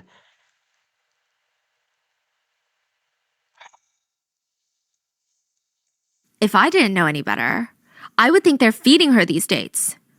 Ultimately, Nami was unable to provide the police with a set time, date, or location of Lee doing drugs. It's like they just happened in a void. How can you be a witness testimony when you don't remember the location, time, or date where anything happened? Yeah, that's not evidence, right? Yeah, that's even if you remember, that's circumstantial. Yeah. It's just like you could say whatever you want, honestly. Yeah, you had a dream. Yeah. October 24th, 2023, the police stated that Lee was under suspicion of inhaling and administering marijuana and other types of drugs several times. They released this to the public. Oh my gosh. So what are the public thinking? What? They're not thinking, oh, I bet Nami doesn't even know a set time, location, and date where this happened. They're thinking, oh, he probably, He did they it, they yeah. got some stuff against him. Yeah. And that benefits both the police officers who are crooks, who want promotions and stuff, and also benefits the media houses that wants big headlines, big stories, eyes on them. So it's like ruining this guy's career. He shouldn't have been in the hostess club anyway, but ruining his career actually is benefiting both parties. And also it's benefiting Nami in the sense that it's giving her, it's getting the heat off of her onto a bigger celebrity. Because if they bust this big celebrity for drugs, guess what? They're gonna get their promotion. They're not worried about Nami. Screw her. They need to bust him and put him in handcuffs and show the world. Look at what we did. We busted him. And they're gonna get their clickbaity titles and stuff like that. But what don't they realize? They're ruining somebody's life and career. Insane.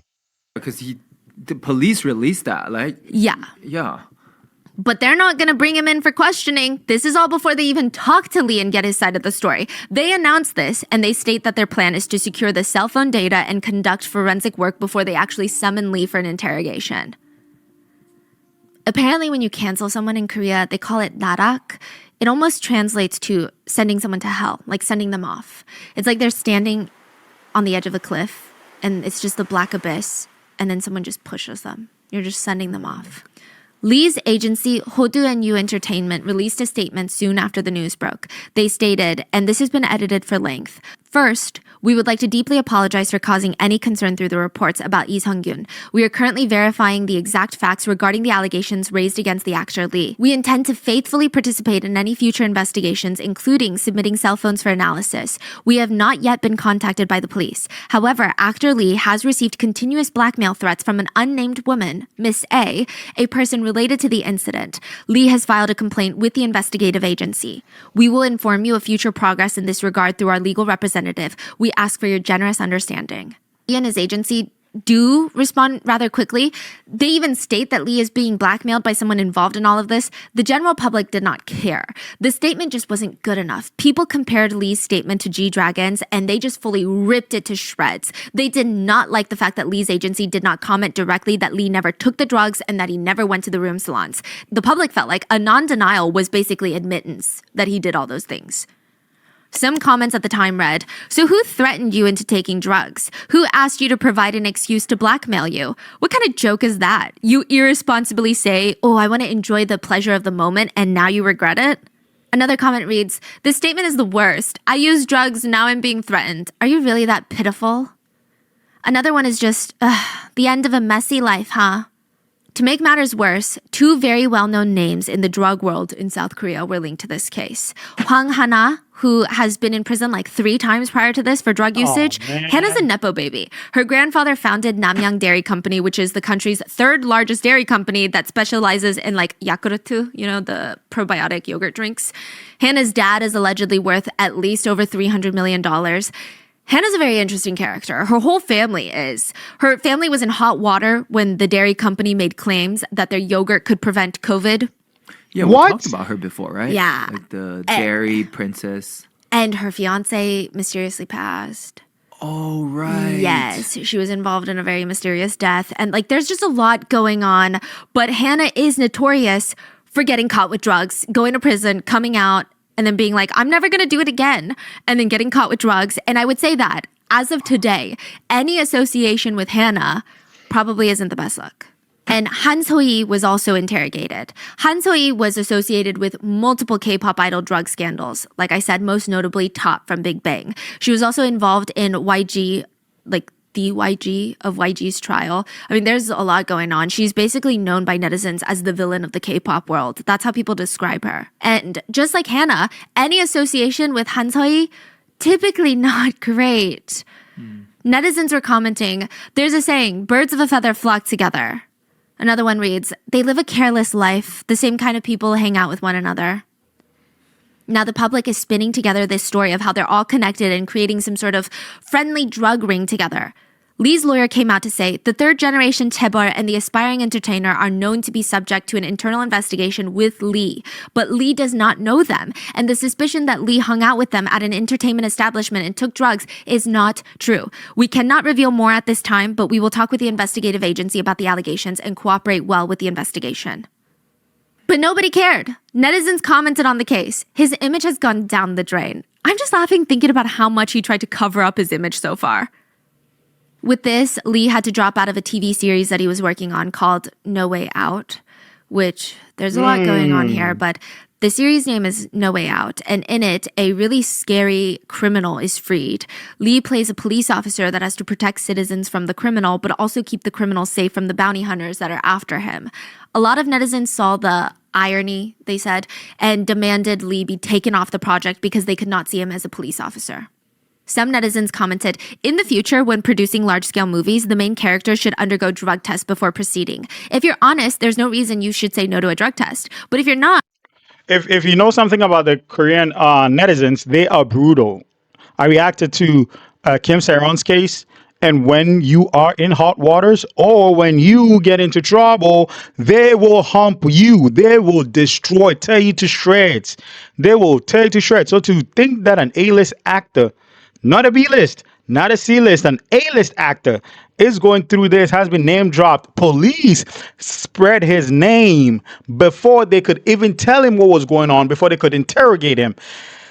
And for this to get to the same netizens, oh my goodness, they are going to blow this. I believe there was much more than what Stephanie's reporting.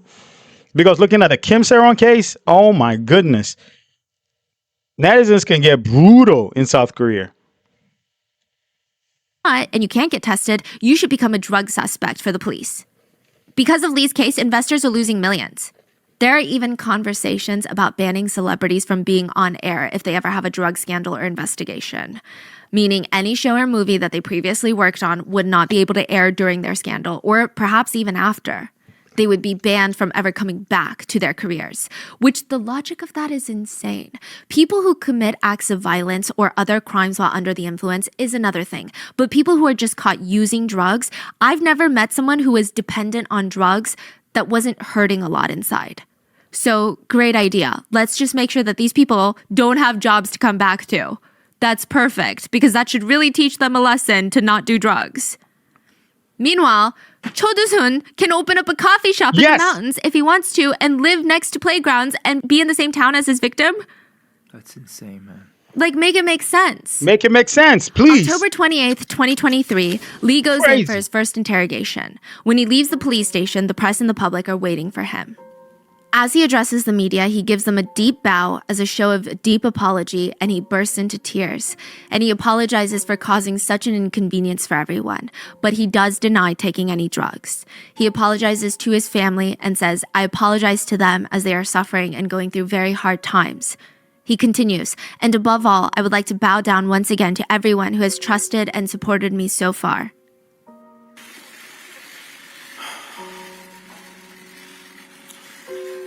소속사를 통해서 전달했듯이 진실한 자세로 성실하게 수사에 임하겠다는 입장은 변함이 없습니다. 그리고 지금 이 순간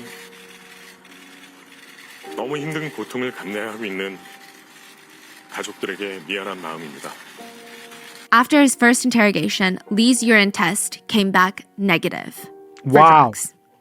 The police would call in Lee to do another drug test. This time, instead of a urine test, they wanted to take 100 strands of his hair.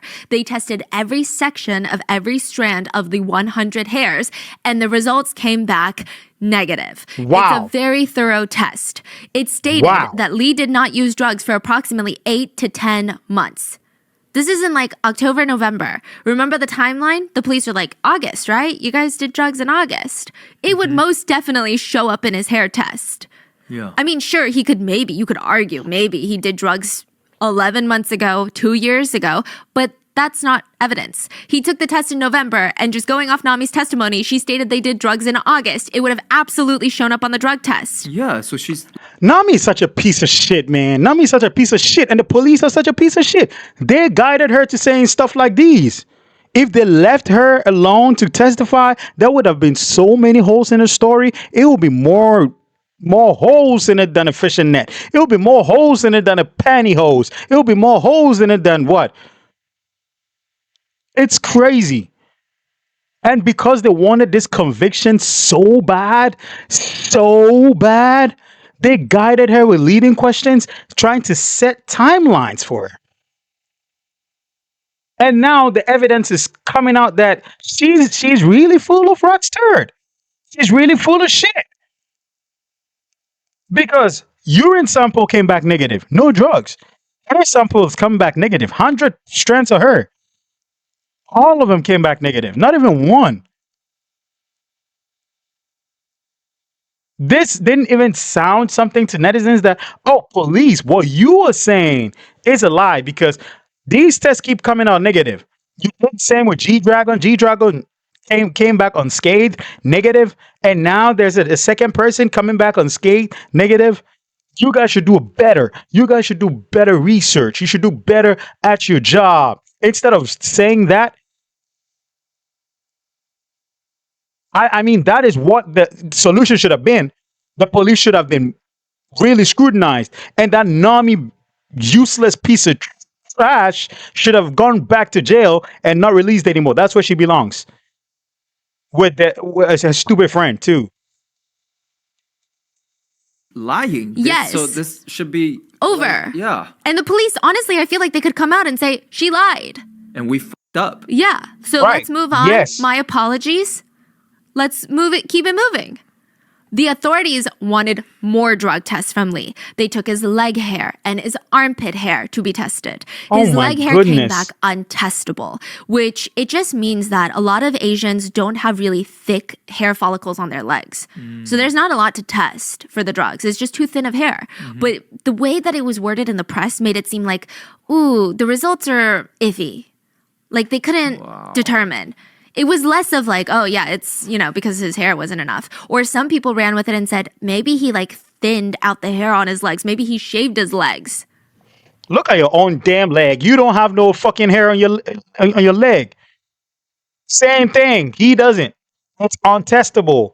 And that is the problem with the media. If you follow the media so much, you will become a puppet to their lies and propaganda. It happens everywhere, not just South Korea. It happens here in America. It happens in Africa, everywhere. Some media houses are tied to certain narratives and they want to paint certain pictures so bad, get certain headlines and clicks so bad, they do stuff like that. The results for the leg hair came back untestable. Report that. Don't add any sensations to it. Report it is untestable because it's not enough hair on his legs to be tested. Don't try to paint a narrative like, oh yeah, it's iffy and he may have or may have not done it and this and that. And then people run with it because they believe the media, because the stupid knuckleheads presenting the news and stuff like that are not presenting it right. And people just run with it. His armpit hair was thick enough and the results would come back negative. The same day Lee's test results all came back negative and the results would be publicized to the public. I mean, this is a huge day. This is the day that he's been waiting for because he's proved himself. He's innocent. He can look the public in the eye. He can be just like G-Dragon and take his career back. I mean, he's traumatized. There's going to be so many emotional scars. He will never get back this type of everything that's happened to him, but he can get his life back together. But none of the media outlets really reported on the negative drug test. The press up until this point had been so all over this case that if Lee so much as breathed, there'd be like 100 new articles on it. Suddenly, they're not intrigued by the negative drug test results. They're too busy talking about his newly leaked phone conversation. The same day his hair test results came back negative, the press did not report on it. They were writing about a KBS released phone call, a leaked call of a recording of Lee and the madam of the room salon, Nami, where Lee can be heard telling her, "I like you a lot too, you know that, right?" And she responds, "I don't know, since you never express it."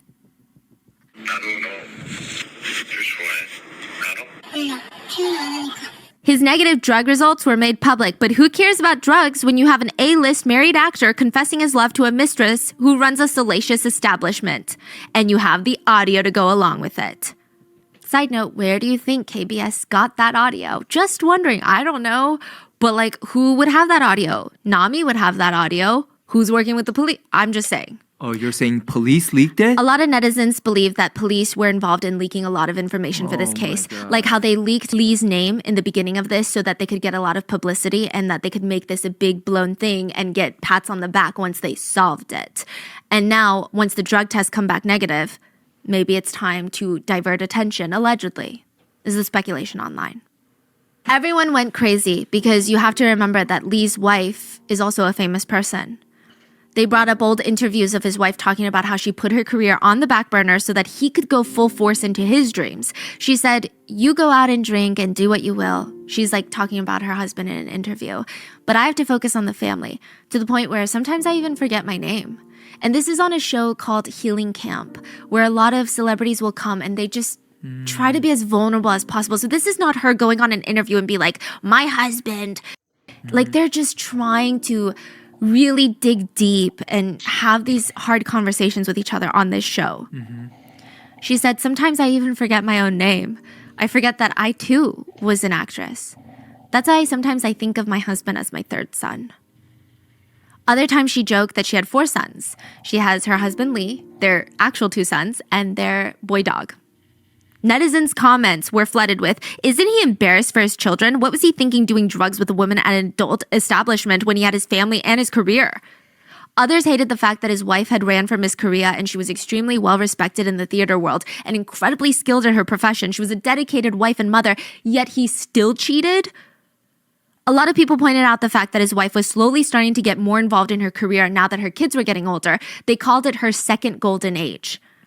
She's always been active, but more so now. But now with Lee's scandal, she's losing brand ambassadorships. People don't want to work with her, even for casting. People are so hesitant to work with her, even though she's not suspected of doing anything, because it's just a lot of baggage that's going to be attached to the show now. All the press is going to be about like, oh, she's starring in it. What's her husband doing?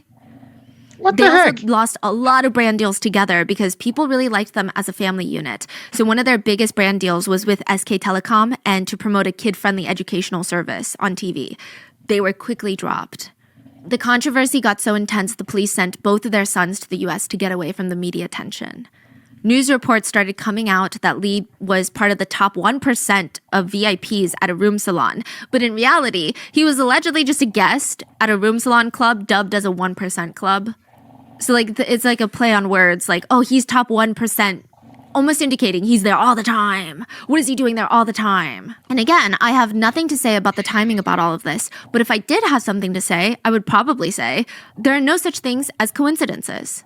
G-Dragon was accused of doing drugs based off of Nami's testimony. He was paraded around in the media, dragged through the mud. He almost lost his career. At one point, he was facing over $38 million in penalty fees for breaking brand ambassadorship deals because of this scandal. His life was about to be over. The police were basically barking to the whole nation that G-Dragon was the bad guy and they're gonna get him.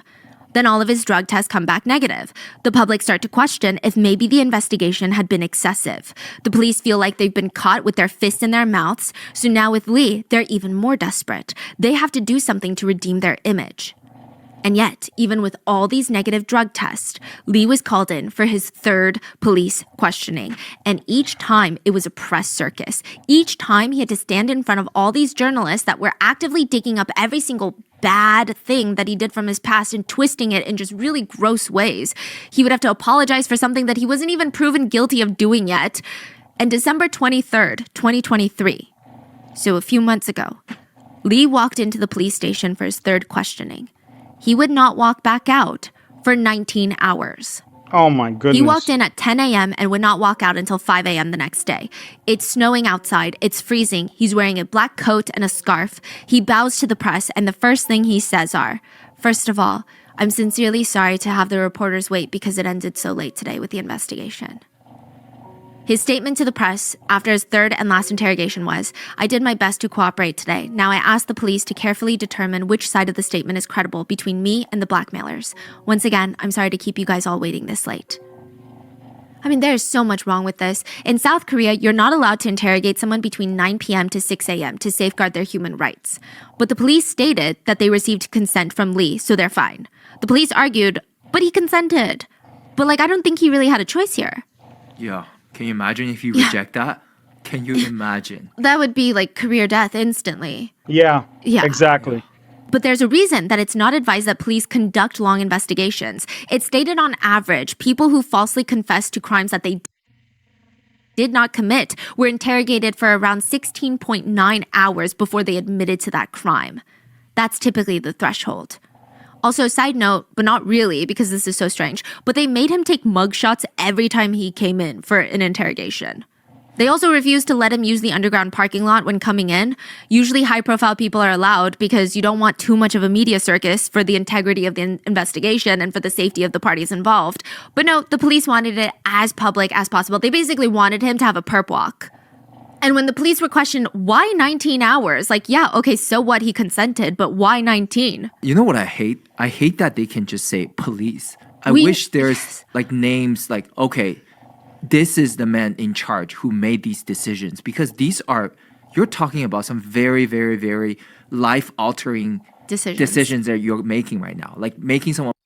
That is very true. That is a very, very good point. Because it's easy to say the police did this, the police department did this. And then those making the decisions, those actually behind that interrogation and that BS will be hiding in the mix.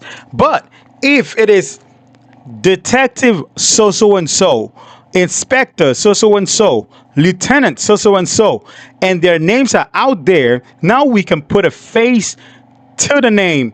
And also we can see and hold responsible the individuals that are making this wrong and corrupt decisions. This is how bad they wanted the case to blow up so they actually get promoted. They had him not use the underground parking lot. They had him like interrogated for long, multiple times, leaking stuff to the journalist. This is so unfair. Man, are you kidding me? What did this guy do to deserve this? Now it's making what G Dragon did make much more sense because he didn't respect anybody. He wouldn't even bow to them, and yeah, rightfully so. Because if he had been so passive and if he had been so like submissive, he would have been put through the ringer like Lee's been put through the ringer. He would have been shoved. He would have been pushed back and forth. But because of his nonchalant attitude, even though he went to the room salon twice, that wasn't brought up. Because the police was like, nah, this guy doesn't give a rat's ass about what we're doing. He doesn't care. He doesn't even, man, screw you and your investigations. But I think what made Lee such a potent target for the police and the journalist was because he would come and apologize, act nicely, and stuff like that.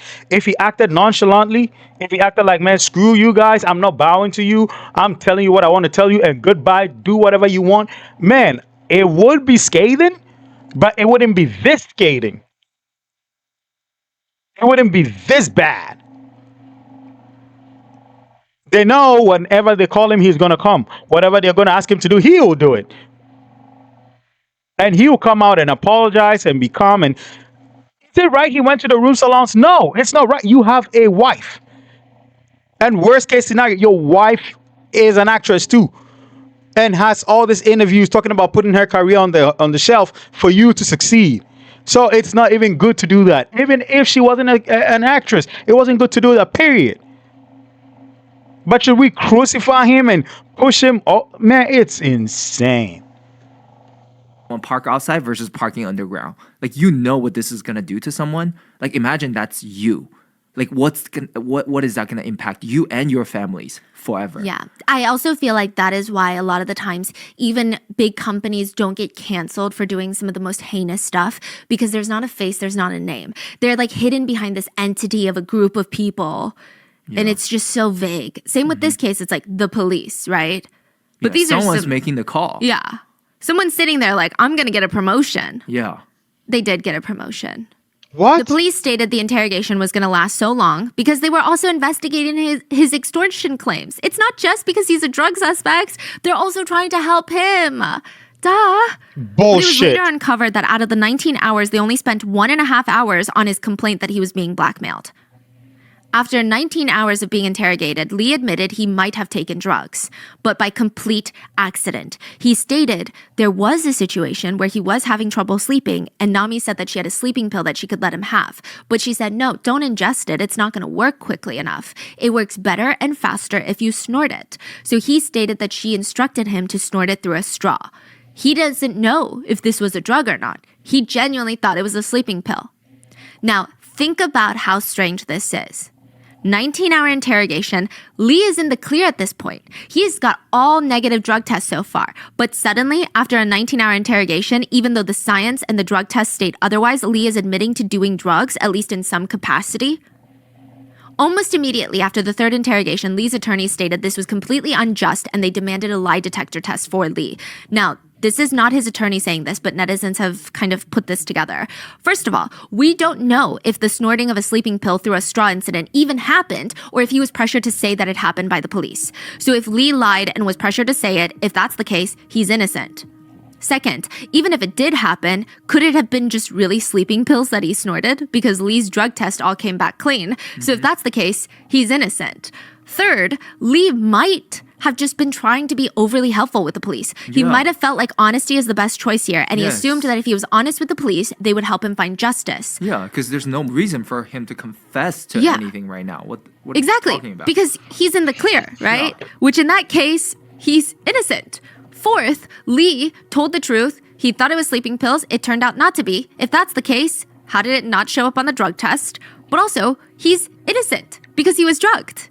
Yeah. Now, fifth, if Lee didn't tell the truth, he knew that he snorted a recreational drug, but he was trying to play it off, That just doesn't make sense because his drug test came back negative. Why would Negative. he ever tell the truth now if that's what really happened? Yeah. Like he's clear. Why would he screw himself over the last minute?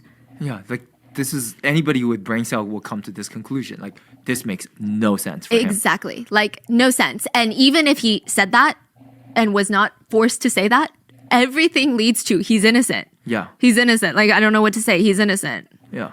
His attorney stated, if Nami was telling the truth, the drug test should have come back positive, but they came back negative. Lee is finding himself in an extremely unfair situation. A lie detector test should be conducted on both of them to verify who is speaking truthfully.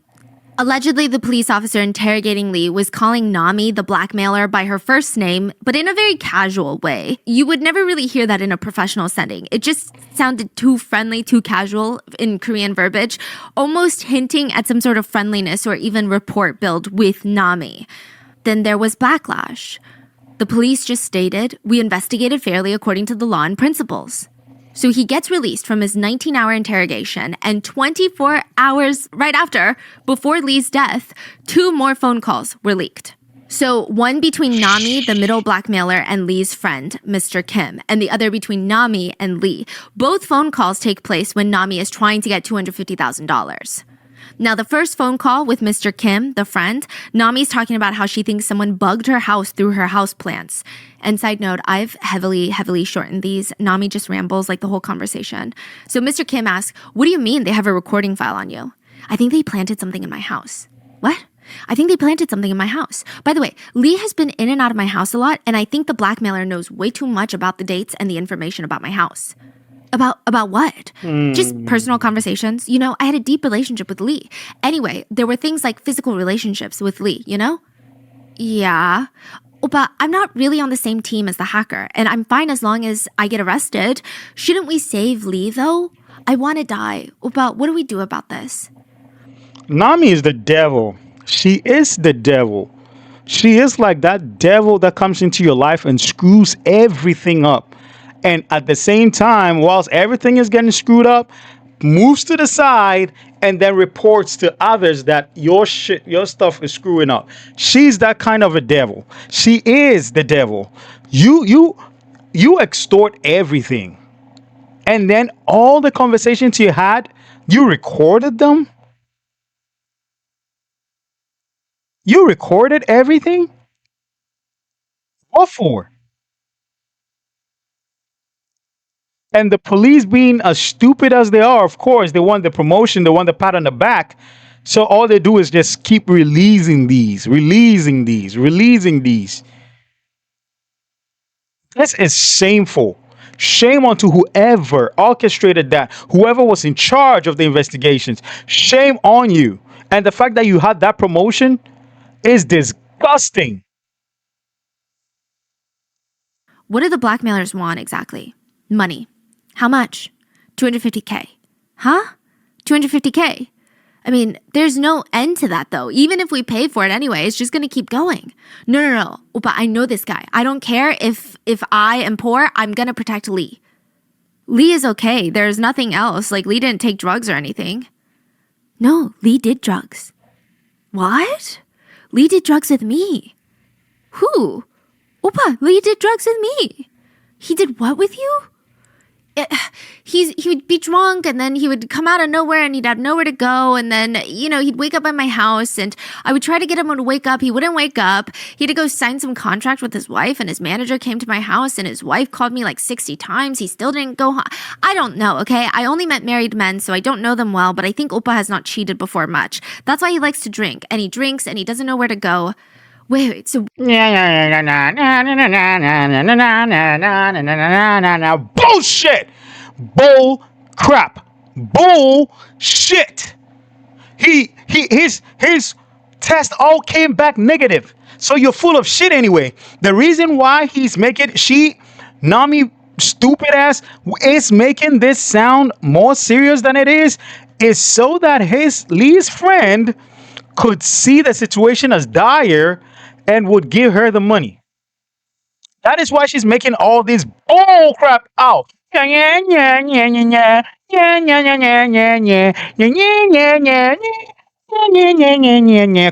crap. Bull crap. Nami is she is from hell. She is disgusting. She is a piece of rat's turd.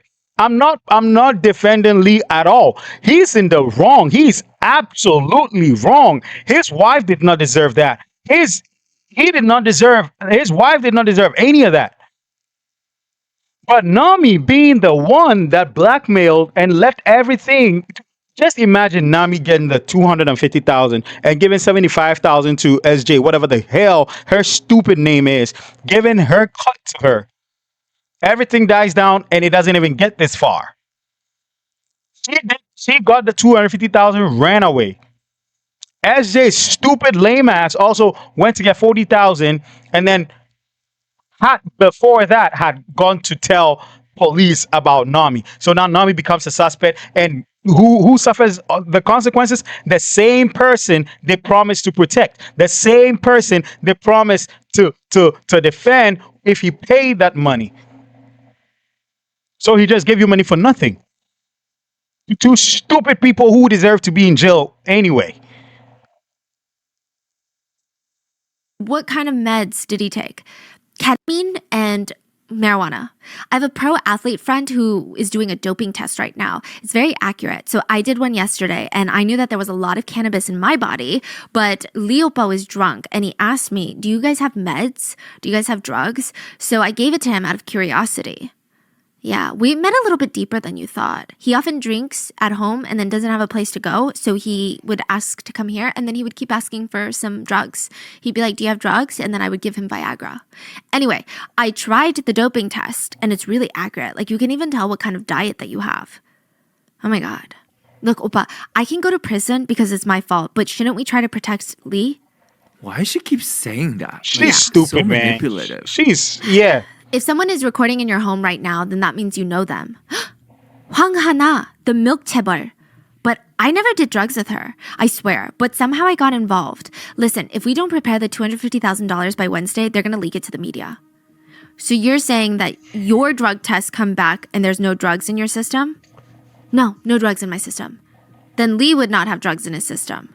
It's in his hair. Oh, it's in his hair.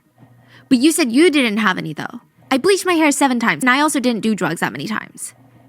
The conversation is just really bizarre. Some netizens feel like it confirms Lee wasn't doing drugs, because even his close friend Mr. Kim seems surprised at the mention that he does drugs, and Nami keeps telling him that he's doing drugs. Like, it's just kind of weird. It's like she's trying to gaslight him into thinking that Lee does drugs. Now, the second phone conversation that was leaked between Lee and Nami, he's at golf practice and Nami's just acting incredibly stressed. Lee already knows about the blackmailer and the hacking and all of that, but she's just trying to talk in circles and get more money out of him. She wants $250,000. And at a lot of parts in the conversation, Lee sounds like he's really doubting her whole story about being hacked. She says she's like hacked multiple times. Her phone was robbed. It's just a lot. And now here's what's interesting. In this phone conversation with Lee, she doesn't bring up the fact that they did drugs. She's not like, remember, you would come over when you're drunk and then you'd be like, do you have pills? And that's what I'm saying. She's bringing all the drugs and everything in there when talking to Lee's friend. So Lee's friend will think it's a dire situation and give her the money. That is why in her conversations with Lee, she doesn't mention drugs. Because apparently, I believe personally that Lee never did drugs with that stupid whore. She would just cryptically say things like, you did something with me because you were drunk. And Lee sounds confused. He's like, what? She keeps mentioning and hinting at the hacker and like they need the money because there might be drugs in his just hinting at it. Never really says it. Yeah, see, that's like she trying to gaslight him now. Like almost like you don't remember because you were drunk. Yeah. Nami just spends the whole conversation trying to convince him to give her the $250K for the blackmailer. And side note, another thing that makes this whole thing so much more sad is one text message sent by Nami to Lee. A lot of netizens think that this proves that he didn't do drugs. This is when she's trying to convince him to give her the blackmail money. She texts him, Oppa, just tell me yes or no for the money. It's so simple. I get you're tired, but right now my life is paralyzing. I didn't know that people around me that were near me were so evil. When that mentioned your name, my heart started racing. Even the simple fact that you will know that I did drugs is so embarrassing. So I just wanted to hide it. That's why I just told you to just leave. Boom. She's saying Boom. There it is. There it is. Now, how is this guy Lee tied to drugs anymore? How is it after that text message? After Lee knew that Nami whore was doing drugs, she felt so embarrassed. It was embarrassing that she had to hide it. So, what shows that they did drugs together? that you will be embarrassed of me doing drugs. Yeah, like I would be so embarrassed if you found out that I did drugs. Yeah, that means he probably doesn't like drugs. Yeah, he probably doesn't do drugs. Otherwise, he'd be like, "You do drugs? That's fun. Me too." Exactly. It's very interesting. Now, these phone calls were released just a day before Lee's death, and I felt like it was more favorable to him. It proved that he was being blackmailed. Other than the conversation with Mr. Kim, which is just, again, Nami talking about Lee doing drugs, providing zero evidence, there's nothing, like really nothing. But the media, the public, they did not care. They used these phone call leaks to further their narrative that Lee was absolutely guilty of drugs. Oh, maybe my that, like they're goodness. talking about drug tests, so maybe he found a way to hack the drug test. One comment reads, one of the reasons why drugs are so rampant in our country is because the punishment is weak. Similar to China, we should impose life imprisonment or the death penalty. Yeah, we should also impose life imprisonment or the death penalty for people who can just reason and use critical thinking to know that the text message exonerates him. Such people like you should be in prison for not thinking, for not using your brain.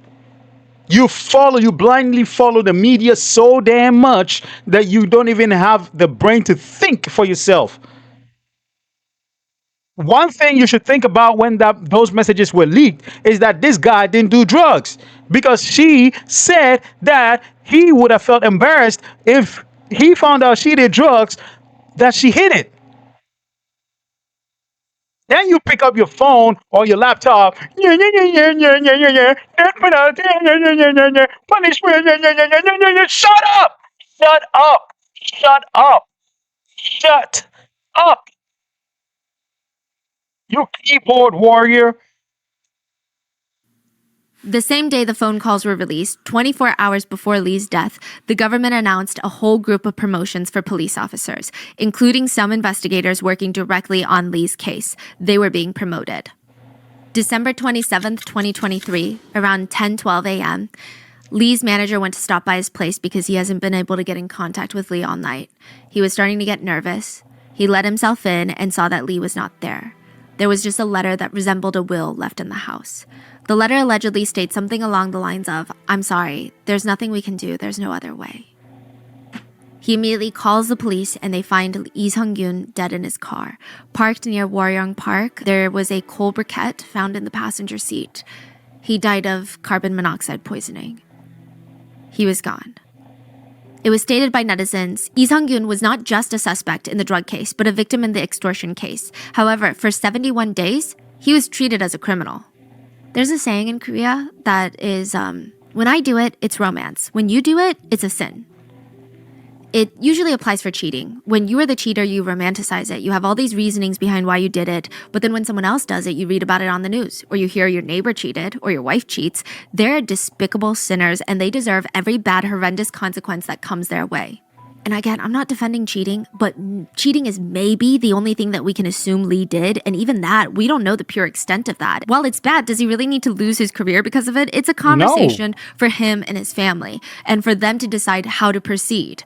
It's sad. It might make him lose fans because they thought he's a great family man and this shatters their vision of him, but that's like the full extent. That's like as bad as it should get. And this culture that anybody who's an actor or a celebrity in South Korea does something and it's automatically disqualifies them from doing what they do, like Kim Se-ron, she shouldn't act anymore. Lee shouldn't act anymore, has no right to act and has no right to be on TV. Are you serious? Go get 72 virgins who haven't done anything before in the Vatican to come act for you then, because they are holy. They won't do shit that humans will do. Are you serious right now? We are humans. We make mistakes. Get that in your skulls, in your heads. We will make mistakes. Are you serious? Nobody's perfect. You are not perfect in your life. And the reason why nobody gives a rat's ass about you is because you're not famous yet. If somebody famous does something wrong, we back give them a backlash, but we don't push them into like a point of no return. This is getting out of hand. This is seriously sad and stupid, to be honest with you. You have people essaying kids, and they're fine being at home and living in the kids, the victims' neighborhood, and stuff like that. Opening a coffee shop, and somebody is allegedly doing drugs, and everything that comes out exonerates him, and he is the one being punished, not wanting to be seen on TV anymore. No, man, you guys, man, think about this. Think about this. And then you have these two whores who came back from prison where they shouldn't have come back from anyway, causing this whole mess. Causing this whole mess. Definitely cheating is wrong. I don't advocate for cheating, but I advocate against stupidity and not using your brains and then bullying people when they should be given a second chance. He was remorseful. He was bowing down every time. And that's the guy you push to his wit ends. Shame on whoever was pushing for that. If you're watching, shame on you. No, he was never proven guilty of anything. Even his death was leaked to the press. 13 minutes before Chosun TV exclusively reported the news at 11 a.m., a post went up on an online forum that read, "It looks like actor Lee Sung-gyun has died." The first few comments were before 11 a.m. and they were really confused. They read, "I'm glad this is just clickbait. Hey, don't play with people's lives like that." Well, there hasn't been a single article, so what is this bullshit? When the official news came out 13 minutes later, netizens started going back to that post and asking, why are there so many leaks in this investigation? Who put this post up? Oh, now that is a concern, huh? Now he loses his life. You're wondering why there were leaks, right? Now it's a concern. When his name was leaked before he was even spoken to, that wasn't a concern. When messages were leaked, that wasn't a concern. When the stupid whore Nami was saying stuff and they were being leaked, that wasn't a concern. He loses his life and all of a sudden that's a concern. Same as Kim Seon. She loses her life and all of a sudden, oh, I met her at this restaurant. She really did work at the restaurant. Stupid. It should have been a concern when the police were leaking information without like treating the actor unfairly. 19 hours and all that stuff should have been a concern. But because he was painted so black and some people wanted promotion. Now what happened? Oh yeah, he lost his life. You got your promotion. You happy now? Shame on you. You happy now? Lee was actually known for his voice. He didn't really like it, apparently, much in the beginning. Some people describe it as being stuffy. Other people, so I asked my mom, and my mom says it's like very dongle, which is like very round. It almost is like a round sound that rolls around in a cave. Others describe it to be very thick, like honey. But it's kind of his charisma when he acts. But it's also the reason why his acting is so good. It's harder for him to show a very strong, wide range of emotions clearly through his voice. He's able to do it so well. It just takes so much more effort. It's kind of incredible how many characters he's fit his voice into and his life into. He's played such a diverse role of characters throughout his career. People said he's got this unique talent. He just is able to dial in his aura so subtly. It's like he can control how much of him is actually in this character and how much isn't, how much he's pulling from himself. And it's like the perfect amount each time. One director said, "I think the job of an actor is to store up everything he has experienced and feel with his whole body and bring it out in front of the camera and dedicate your life to it." And Lee did that with every performance. But it took a while for audiences to warm up to him. And once they did, it just kind of exploded. I think for like 7 years, though, nobody knew who this guy was. He worked so hard. He became an A-list actor. And even before that, before he was well off, before he was making good money, a lot of directors just remember how dedicated he was. There was one director who signed Lee for the role of the movie, and the director's like, "I'm just letting you know now, this budget is non-existent. So when we have a scene with multi-camera angles where you need 5 different angles in one shot, I only have one camera. So you're going to have to sit there and redo the same scene while I move around into the 5 different angles. Okay? And he's like, that's fine. Like, he never complained. He was described as being the A-list actor, even when he made it, to show up to these tiny events that his friends were hosting, while all of his peers are like, well, I can't go because the appearance fee and this and that. He would just show up for free. And even before he made it, before he had money, he would get all of his junior actors and co-stars together and he would buy all their meals. He would also, this is when he barely has a job. Like, maybe he booked one role. He doesn't have the next one lined up, but he would bring one of his junior friends over, just started, and he would go to the director. Director, I'm telling you, this guy, you got to book him for your next movie. Give him a chance, please. Like, he's so good. He's trying to give his friends roles when he hasn't even secured a role for himself. One director called him a treasure trove of actors, because every day he would pitch you a new up-and-coming actor that didn't have a chance, and he'd be like, I'm telling you, this is the one. And then he met his wife. Well, he didn't really meet her. He saw her in a movie, and then he asked a friend of his to be like, please, can you just let me meet her in person? One time, you guys are in the same agency, that's it, just once. So they meet. And they talk for 15 minutes and he had to go because he had to go film and he begged her for her number.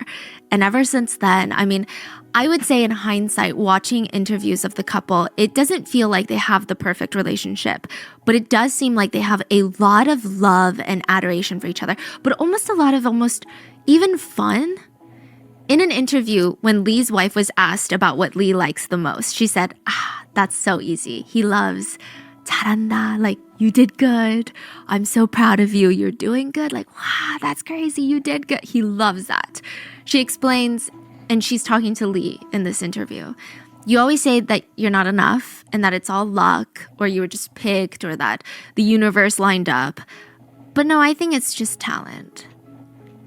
In another part of the interview, his wife tells him, I love you, so stop trying to verify and test my love. And he just starts bust out laughing. And then she goes on to rant about him using 20 pots every time he makes a single meal. She says, just because you played a chef one time on a show does not mean you're a chef. The food's not even good and you used 20 pots. Okay? The two dated for 7 years before getting married and having 2 sons. And Lee talked about the birth of his first son, and he said it was so emotional. He said when he was born, it was such an emotional moment. And then out of nowhere, the nurse asks me to sing. And I'm like, what? I'm crying. I start singing, and then I just start sobbing. And there's just so many times you can see how much he loves his kids. There was one variety show that he was on where he would travel through Europe on a train with a bunch of other celebrities. And he would periodically call his family and show them the scenery. But he's such a dad when he does it. Like, you would never think that this guy was on stage to win an Academy Award. He doesn't know how to flip. He's there in like basketball shorts, hoodies, and flip-flops. He's trying to show his sons where he's sleeping on the train, but he doesn't know how to flip the camera over. So he's just like trying to get the angle nonstop. He's just awkwardly trying to show them. Afterwards, his wife is like, why do you look like that? Why's your face so bloated? He's like, yeah, I'm tired. And then she'd be like, okay, show me the train. Show the kids the train. Then he'd go back to showing the train. December 29th, 2023, just 2 days after his death, his family held a private funeral. Lee's 2 sons flew back into Korea, and it is Korean tradition that your loved one or your family member has to carry your funeral photo, a portrait of you, in front of you as your loved ones carry your coffin to the hearse, to the car.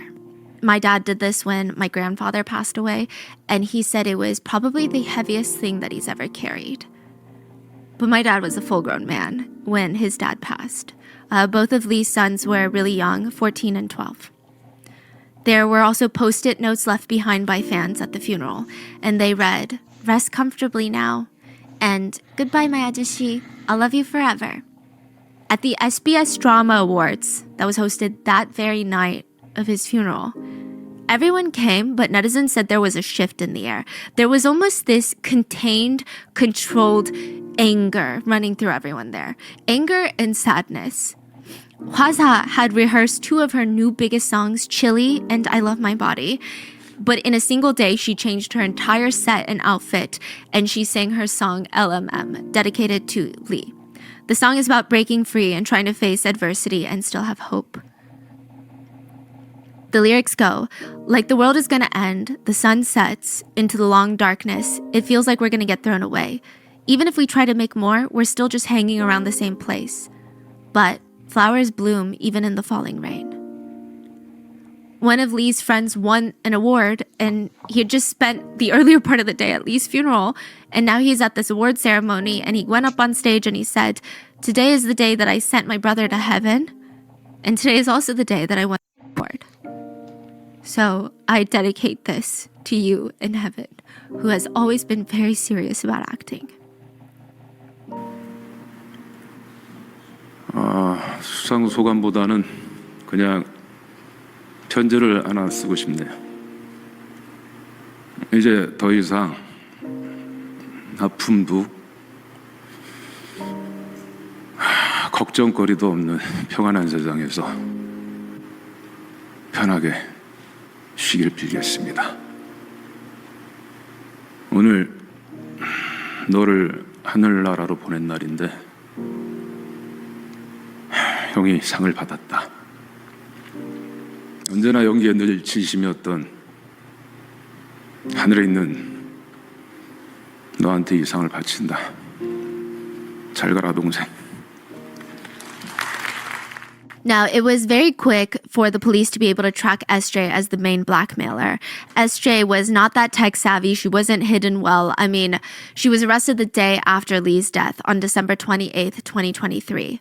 And this part really angered a lot of netizens, but she showed up to the police station in a big black puffer jacket, hat, holding a 2-year-old baby in her arms. Piece of shit. You deserve everything worse coming to you. You and Nami, you two horse. You deserve everything worse that comes to you. You deserve every bad thing that comes to you. Everything that comes to you. You and also the officers, the police officers that handle the case that way, and the stupid journalists, you all deserve what's coming to you. So you remember how Nami is called a flower serpent, like a flower snake? SJ is known by the people around her as the grass snake, because she loved golf. But she didn't even love golf. She just loved going to golf clubs and looking for rich men to blackmail. Yeah, that's all she did. She would go on these apps, find rich married men, go to the golf course, find rich married men, sleep with them, and then she would extort them for money. More often than not, like I said, they're married. This is kind of her type for a reason. She would meet with them, sleep with them, and then say, "Oppa, I'm pregnant." So just imagine her calling up like 10 guys allegedly to state, "I'm pregnant and it's your child, but I'm reasonable. I don't want a child. I don't want to break up your marriage. So let's terminate. But I need money to do that." The men would happily hand over the money. But a few days later, they would get another phone call. SJ sounds emotional. She sounds scared. "They said I have a condition that makes the termination process so much more complicated. They say it's going to cost a lot more." How much more? About $8,000 more. The men typically already came this far. There's no going back, so they would send her the money. And usually this is where her scam would end. Until January 2023, she actually ends up having a baby. She's actually pregnant. So she decides to expand her scam. She went from, "Oh no, I'm pregnant, send me money to terminate. Oh no, they said I have a rare condition, so it's going to cost a lot more," to, "Oh well, oopsie, they actually told me my condition is uterine fibroid cancer, so I will die if I don't have the baby. Anyway, I gave birth and it's yours. It's your baby, so pay me child support." At one point, she was collecting child support from 5 different men for one child. A child that she didn't even want to take care of. It's alleged that SJ would get so excited to party that she would just drop her baby off at random people's houses and leave. She would not come back for days to get that baby. She was just so bizarre. Like, everything about this was bizarre.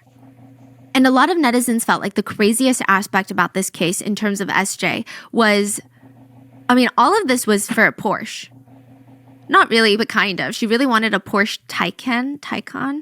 Yeah. SJ wanted to scam people and blackmail Nami so that she could just drive nice cars. It's not like she was in desperate need of money to survive. SJ's dad is actually quite wealthy. He owns a big wild ginseng distribution business, and in a lot of Asian countries, ginseng can be upwards of like $1,500 a pound during high seasons. He bought her the apartment that she lives in. He bought her a luxury SUV to drive. He told her, "These are your necessities. Anything outside of that, you're gonna have to earn because you're in your late 20s. And it'd be so easy. He even offered her a job at his business where she could get paid $10,000 a month if she worked hard. It was not enough for her. Yeah, this you wonder why, like, you're from a rich family. You're from a rich family and you choose to lead this kind of lifestyle and you think it's going to end well for you. This is insane, man. You don't even lack. I'm not saying anybody should commit a crime, but if somebody from a broken background, broken home, a poor background is doing something like that, it's bad. But at least you could make sense out of it. He never had anything, and now he's too lazy and stupid that he's desperate that he's robbing. You had everything. So this girl actually scamming and stuff like that. Your parents own the biggest ginseng whatever plant, and you're still acting like an idiot, like a whore. It's likely that SJ brought the baby into the police station to get sympathy from the press and the police. No! It kind of What? backfired. She ends up getting charged on child abuse on top of her fraud and blackmail Great. charges. And yeah, in addition, a plastic surgeon named Dr. L was also arrested for suspicion of supplying Nami and all these other people at the bar or the salon with drugs. The most infuriating part of all of this is that SJ and Nami's identities were being protected by the police. They were actually released by YouTubers, which is very complicated because on one hand, I don't know if YouTubers should be the ones releasing people's personal information like that because what if they get it wrong? Who are they to make Kim's identity wasn't protected. Why are these idiots' identities? I don't understand the system. South Korean law has to change. It has to change. This thing has been going on over and over. The identities of perpetrators being protected because what? Their rights to being free. The actor's dead. His identity was leaked even before he could be told what was going on. His identity was not protected by the same stupid police people. But yeah, now they have the sense. Now, oh, finally they see the light. They got to protect the people that caused this demise. You are all geniuses. Stupid. that decision, I guess. But at the same time, why do these people have the privilege of hiding their faces? Exactly. Like, Just if said that. nobody is innocent until proven guilty, then nobody is innocent until proven guilty across the board. And again, another infuriating thing is Nami, even the madam of the room salon, had a lot of luxury items. She had bags that were worth like $20,000 to $30,000 a bag. She had a Cartier Benoit watch, like very expensive things. And again, nothing excuses blackmail. But these women, they didn't even need money to put food on the table or feed their kids. They did it for luxury items. A professor of criminal law said about the investigation, the interrogation should have stopped at the second drug test. They both resulted in negatives. However, because of the media and press attention, the police felt pressure to find a criminal. Maybe they felt like they had to keep trying. It's like they were forced onto a train that they couldn't stop. But the police disagree. The day after Lee's death, the Incheon National Police Agency held a press conference where the police commissioner general, one of the highest ranks, said, "Anyway, it's a really unfortunate choice, and I personally really like Lee." He's talking about the choice being Lee's, not the choice that the police made. Oh, really? What? Unfortunate choice. And I personally really liked Lee, but I don't agree with this as, did the police investigation go wrong? It would be difficult for us to handle such an investigation if we continue to conduct it behind closed doors. Don't you guys want to know the truth? Do you tolerate it when we investigate it with a private interrogation? So he's throwing the blame back at the public and the press, stating they would have been upset if they kept the investigation quiet. What? The CEO of the Korean Film Producers Union said, the police commissioner basically just said, "What? You guys wanted this. Why are you doing this to me and getting mad when you're accomplices in all of this?" Clearly, the police chief, whatever his stupid position is, was actually appointed not for his intellect. He was probably appointed because he knew somebody or had a link or they liked him. Because I don't see any reason in whatever he said. And for him to begin the statement with, "Oh, that is an unfortunate choice." You think he had a choice? You guys stripped him of all choices. He had no choice. He felt like he was cornered. You stupid piece of shit. The police general continued, "I cannot agree with the allegations of a time-consuming investigation. The period of investigation into Mr. Lee is the time it normally takes to conduct a drug investigation. And unlike G-Dragon, who was cleared of charges, we decided that further investigation was necessary, so we summoned him once more." To the very end, it seems like they will take zero responsibility. One netizen wrote, "The Korean police never really cared about the extortion case because they thought they were going to bag a high-profile celeb on drugs." Two high-profile celebs, actually, neither of whom actually took any drugs. It seems like they're only interested now because they need to have something to show for this pathetically inept investigation, if you can even call it that. Another commented, I still don't understand at all why they took her word for it and persisted in trying to get Lee to be tested for drugs when it was clear many weeks ago that she was lying. Why did they turn to bullying him? A 19-hour interrogation that even his lawyer came out and said was confrontational. It must have been horrific for his lawyer to say that. And to demand a polygraph test? He knew he wasn't going to be believed by anyone. Then the media came out with this sleeping pill straw story. The police and the media conspired to set up a lynch mob, and netizens delivered. Police corruption at its finest. That's what the comment reads. For Korean celebrities, even being questioned and cooperating with the police, which are typically seen as traits of a good civilian, someone who is willing to talk to the police and let them investigate, they get treated like criminals instead. It just ruins their reputation regardless of if they actually committed a crime or not. My dad said it actually went so beyond that. I was talking to my parents about it, and my dad was saying the clips of him being brought in to be questioned were played over and over and over again on all the news networks, nonstop. My dad's a huge news watcher, just nonstop. No news would develop, and they would just play that clip over and over and over and over and over again. Every day, nonstop. He wasn't even guilty, and he was being paraded around like some sort of criminal, like a circus criminal. Even Samuel, the guy that reported Nami to the police alongside SJ, said he regretted getting the police involved. He thought, first of all, I didn't even know celebrities were involved. Quote, involved. He thought he was just reporting Nami. And he said that he was so shocked because the person who did so many drugs and spread drugs to others is sitting right there. But they're like going after celebrities who didn't do anything. They're just bombarding them. It's like the criminal is sitting right in front of you. What are you talking about? One netizen stated, someone who had a long life ahead of them died, and that blood is on a lot of people's hands. The blackmailers, the police, the press, and us, the public.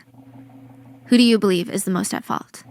The two women that blackmailed him and lit the torch, or the police that grabbed that torch from them and lit Lee's house on fire, or the press that made sure that the whole world saw Lee's burning house every second of every day, or the netizens that came to throw gasoline into the house from outside? And a big trigger point was the timing of all the leaked phone calls being released. The leaked phone call where he tells his mistress he likes her. I mean, the timing of that to overshadow his negative test results, it's just really bizarre. And also, what was the purpose? It's a private conversation between two parties, which, yeah, it's not the best look for him, but it's not illegal. So why is that worthy of a leak? Why is that more newsworthy? Netizens have stated at the very, very least, this is personality murder, reputation murder. One netizen asked, is Korea one of those hyper anti-drug countries? Is that why? And someone responded, yeah, but don't worry. They make up for it by being the country with the highest alcohol consumption in the world. G-Dragon posted a black screen with a white chrysanthemum on the day of Lee's funeral. He did not explicitly state why, but it's widely known in Korea that white chrysanthemums are reserved for mourning and grief.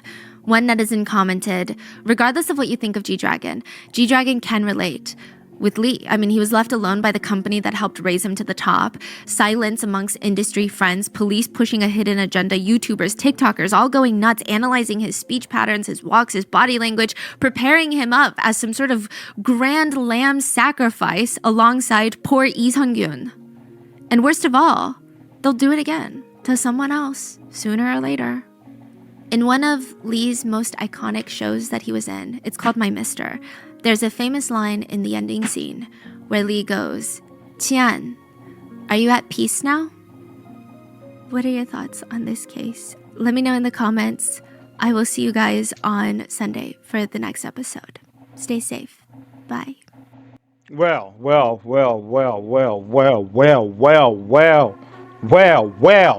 do I start? Those two whores, definitely, you know how I feel about them. They should rot in jail. But unfortunately, it didn't even tell what their punishments were. Like that idiot who went with her kid. Oh, man. SJ, whatever the hell her stupid name is. And Nami, they should be thrown back in prison. They should be thrown in a cell to get unlocked and the key thrown away. They should die in there. They should be unalived in there. I don't care. And the saddest part of the whole thing is, like, everybody in Korea, it seems to me like if you're a star and you mess up, everybody will be against you. Every single body. And those who are with you for fear of being ostracized themselves, won't even be able to publicly come to your defense until or unless you are unalived. And that is so sad. That is so sad. It happened to Kim Se-ron. She was unalive. Now people coming out of the woodworks and, oh yeah, I did this. Oh yeah, this was too harsh. And oh yes, oh shut up. Oh shut up. If you can't talk when they're alive, when they're dead, keep your mouth shut. It does no good. They're gone anyway. What? You think your stupid opinions will bring them back? You ostracize them anyway. Now I'm not talking about the netizens that didn't say anything, that actually didn't ostracize them but came back and gave their opinions after they died. That's different. Those who ostracized them, those who were part of the canceling campaign, whatever it was, and then you come back after and be like, oh, holier than thou, and it's the police, and it's the this, and it's the that, and they did that, and those two girls, they're the problems. But then few moments ago when he was alive, you were clickety clackety, he's bad. Oh, he's bad. We are cockeyes and everything and being your mom's business. Shut up. Your opinions mean nothing. Get the heck out. So sad. R.I.P. to Lee. She did not deserve any of this. Please do also like, share, subscribe, join our Discord. I'm done. This is so sad. On to the next one.